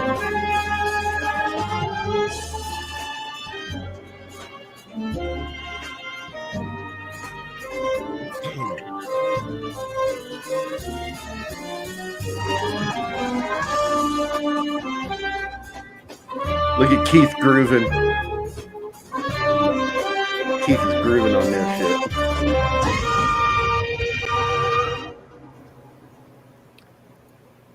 I added the Supersonic theme song to the end of Sonic 2, and then Paramount struck my video. That'll teach you. But it made it way better. Oh man, that'll teach you to make something better. Right. You shouldn't hold on to negative memories. You can't change the past. Well, yeah, I mean, memories are there to keep you from fucking up in the future. That's really all the past is good for. I'll be able to change the past once I make that time machine. Yeah, because if the time machine ever happens, I'm killing Charlie Sheen after he makes that's the first thing you'll do. That's the first thing. I'm ending him after the baseball right after movie. Major League. Yeah, his destruction of the movie Navy SEALs is enough for me to go back in time and do this. I told this because Dale Dye and Julia worked with him. And I was sitting there, and the subject of going back into the past and killing Hitler came up in the conversation. I said, "Yeah, if I went back, dude, I don't know about Hitler, but I'd definitely kill Charlie Sheen after that baseball movie." They started laughing, going, "What the fuck is wrong with you, Gary?" I'm like, I don't know. Well, Floral. Yep. You have the voice of an angel.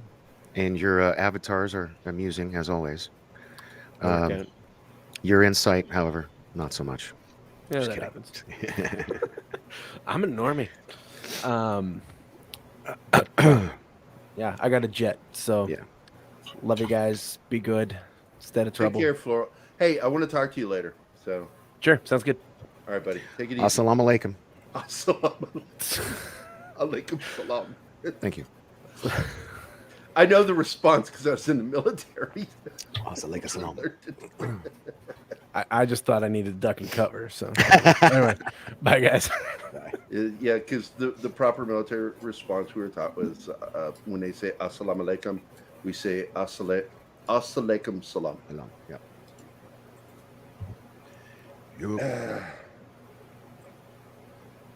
There is a story that is going on with Tiger Ears that I want to know better, but it's too late for the show to get into it. We're at the 3-hour mark. That was fun. I'm glad you guys jumped in with me, man. It was kind of fun just chilling. But I want to thank everybody that showed up. I wish Noel had showed up because he is a big Doctor Who fan. He has the show called The TARDIS Zone, and I'm telling you, it's a really good channel. Awesome one. Thanks for showing up. I'm going to go through all your names in the chat. My mate, Brett Cowan, mate. Yeah. Cavatino Cavalryman Che. Thanks for showing up, brother. Cecilia Rivera, of course. We know why she was here. Oh, yeah. Me. She likes me. Cortez 77FR. That's a new name for me. Das Wolfen, of course, was here. He's also on the show. Kind of a dick, but he's a good friend of ours. Deleted Seeds was in the chat. He's at work today. Essing showed up for a little bit. Fats was here, of course. He's in the chat. Floral, of course, is in the show with me. He jumped on. Gap Stargate, awesome to see you. The always amazing George Lucas, who doesn't know who his friends are. Kathleen Kennedy was never your friend. Kylock, our other good friend. Legends of the Brave, Bard by C.T. James. Lindsay, the Cynical Geek. Aren't we all a little cynical? Come on. Our good friend Monkey Jeebus. Olan Corcoran. That's a cool name. Olan Corcoran. PJO, of course. Again, we know why she's here. Don't even think about it, Dork. Yes, ma'am. Dork 9. Stephanie Beatty is a good friend of Keith's and mine. We know her through all the cons in Springfield, and we're going to be at a con with her in about a month, isn't it? In June? Tremendicon? Yeah, not Tremendicon, the one that they're doing. What's the one they're doing down in Arkansas that we're going to? Oh, I just forgot the name of it. That one may have already happened. No, we were supposed to go. We're invited. It's later in the year. But anyway, I'm old, so I don't forget. I forget shit. And Keith is as unreliable as fucking old. What do you call it? Walmart watch, Kmart brand watch. Ouch, man, my watch don't work. Buy it at Kmart. Poor motherfucker. Dude, I used to get picked on for that because, there was a period where all my dad could afford was Kmart clothes. And I got those Trax shoes. You remember that shit, Keith? Trax. Oh, yeah. By Kmart. Yeah, you wear that to school, you're going to get your ass kicked verbally by people. Once again, Scribe was here. It was good seeing you. Purple Valkyrie was here. Sox Bulletin is still here. Stephanie Beatty, the Dork Knight, is here. He's also on the show with me. The lovely Sherry, who is always awesome. The other Ibrahim, I don't know how to pronounce it. Ibrahim. Peter Vinkman was here. Peter Vinkman fan site. Thomas Hooker, who I hope has a middle initial of J. TJ Hooker.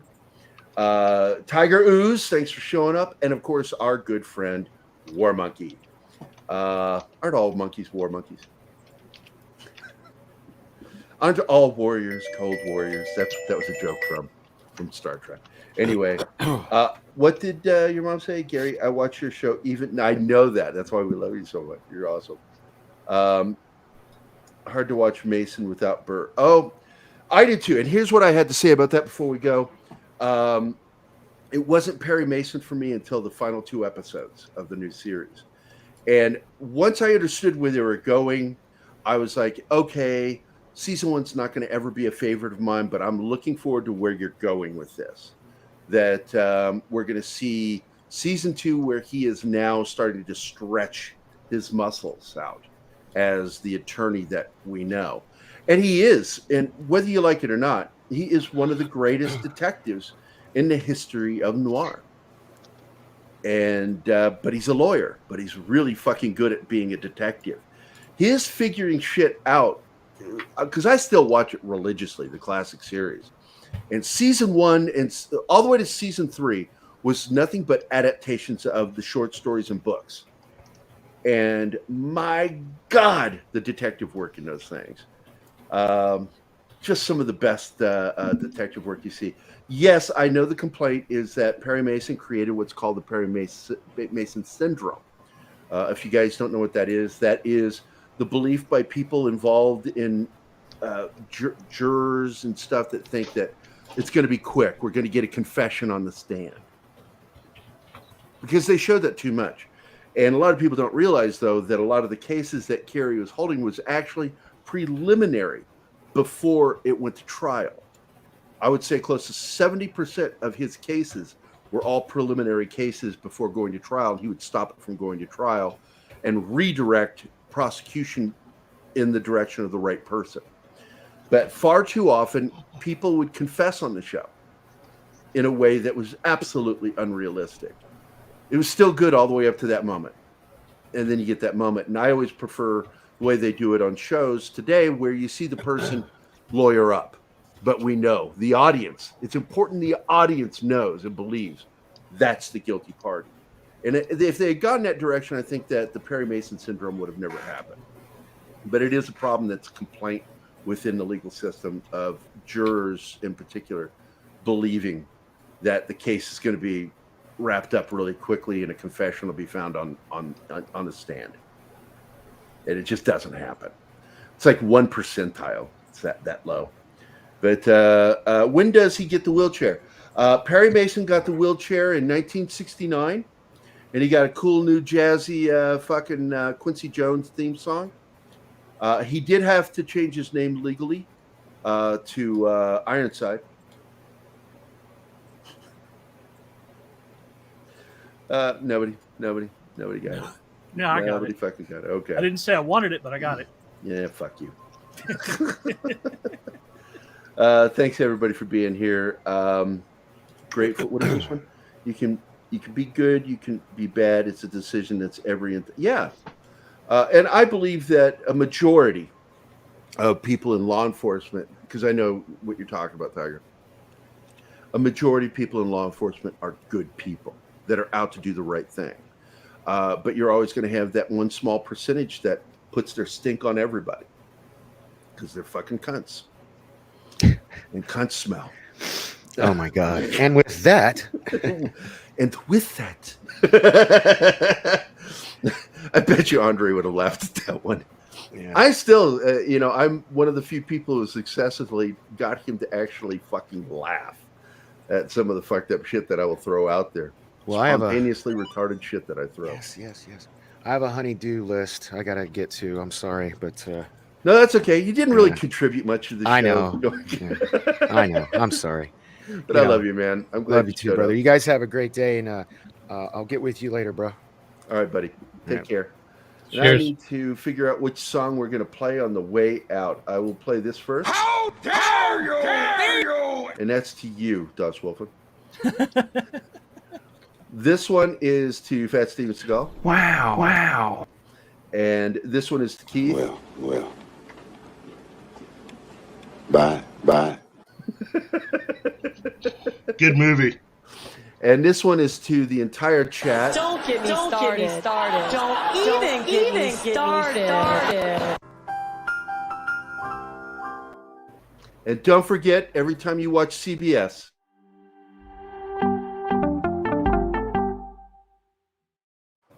that is gospel.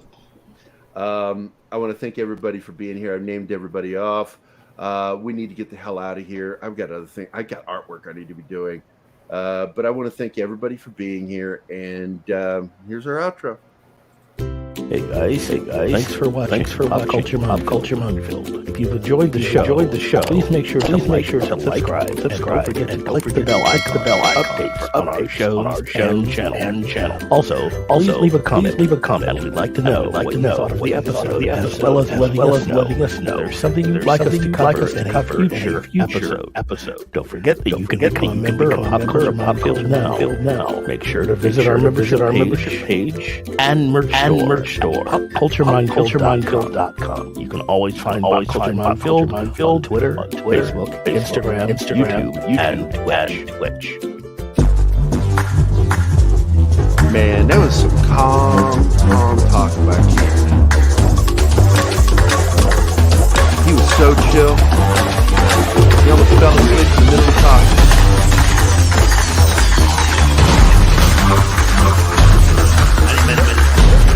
Money. Give me money.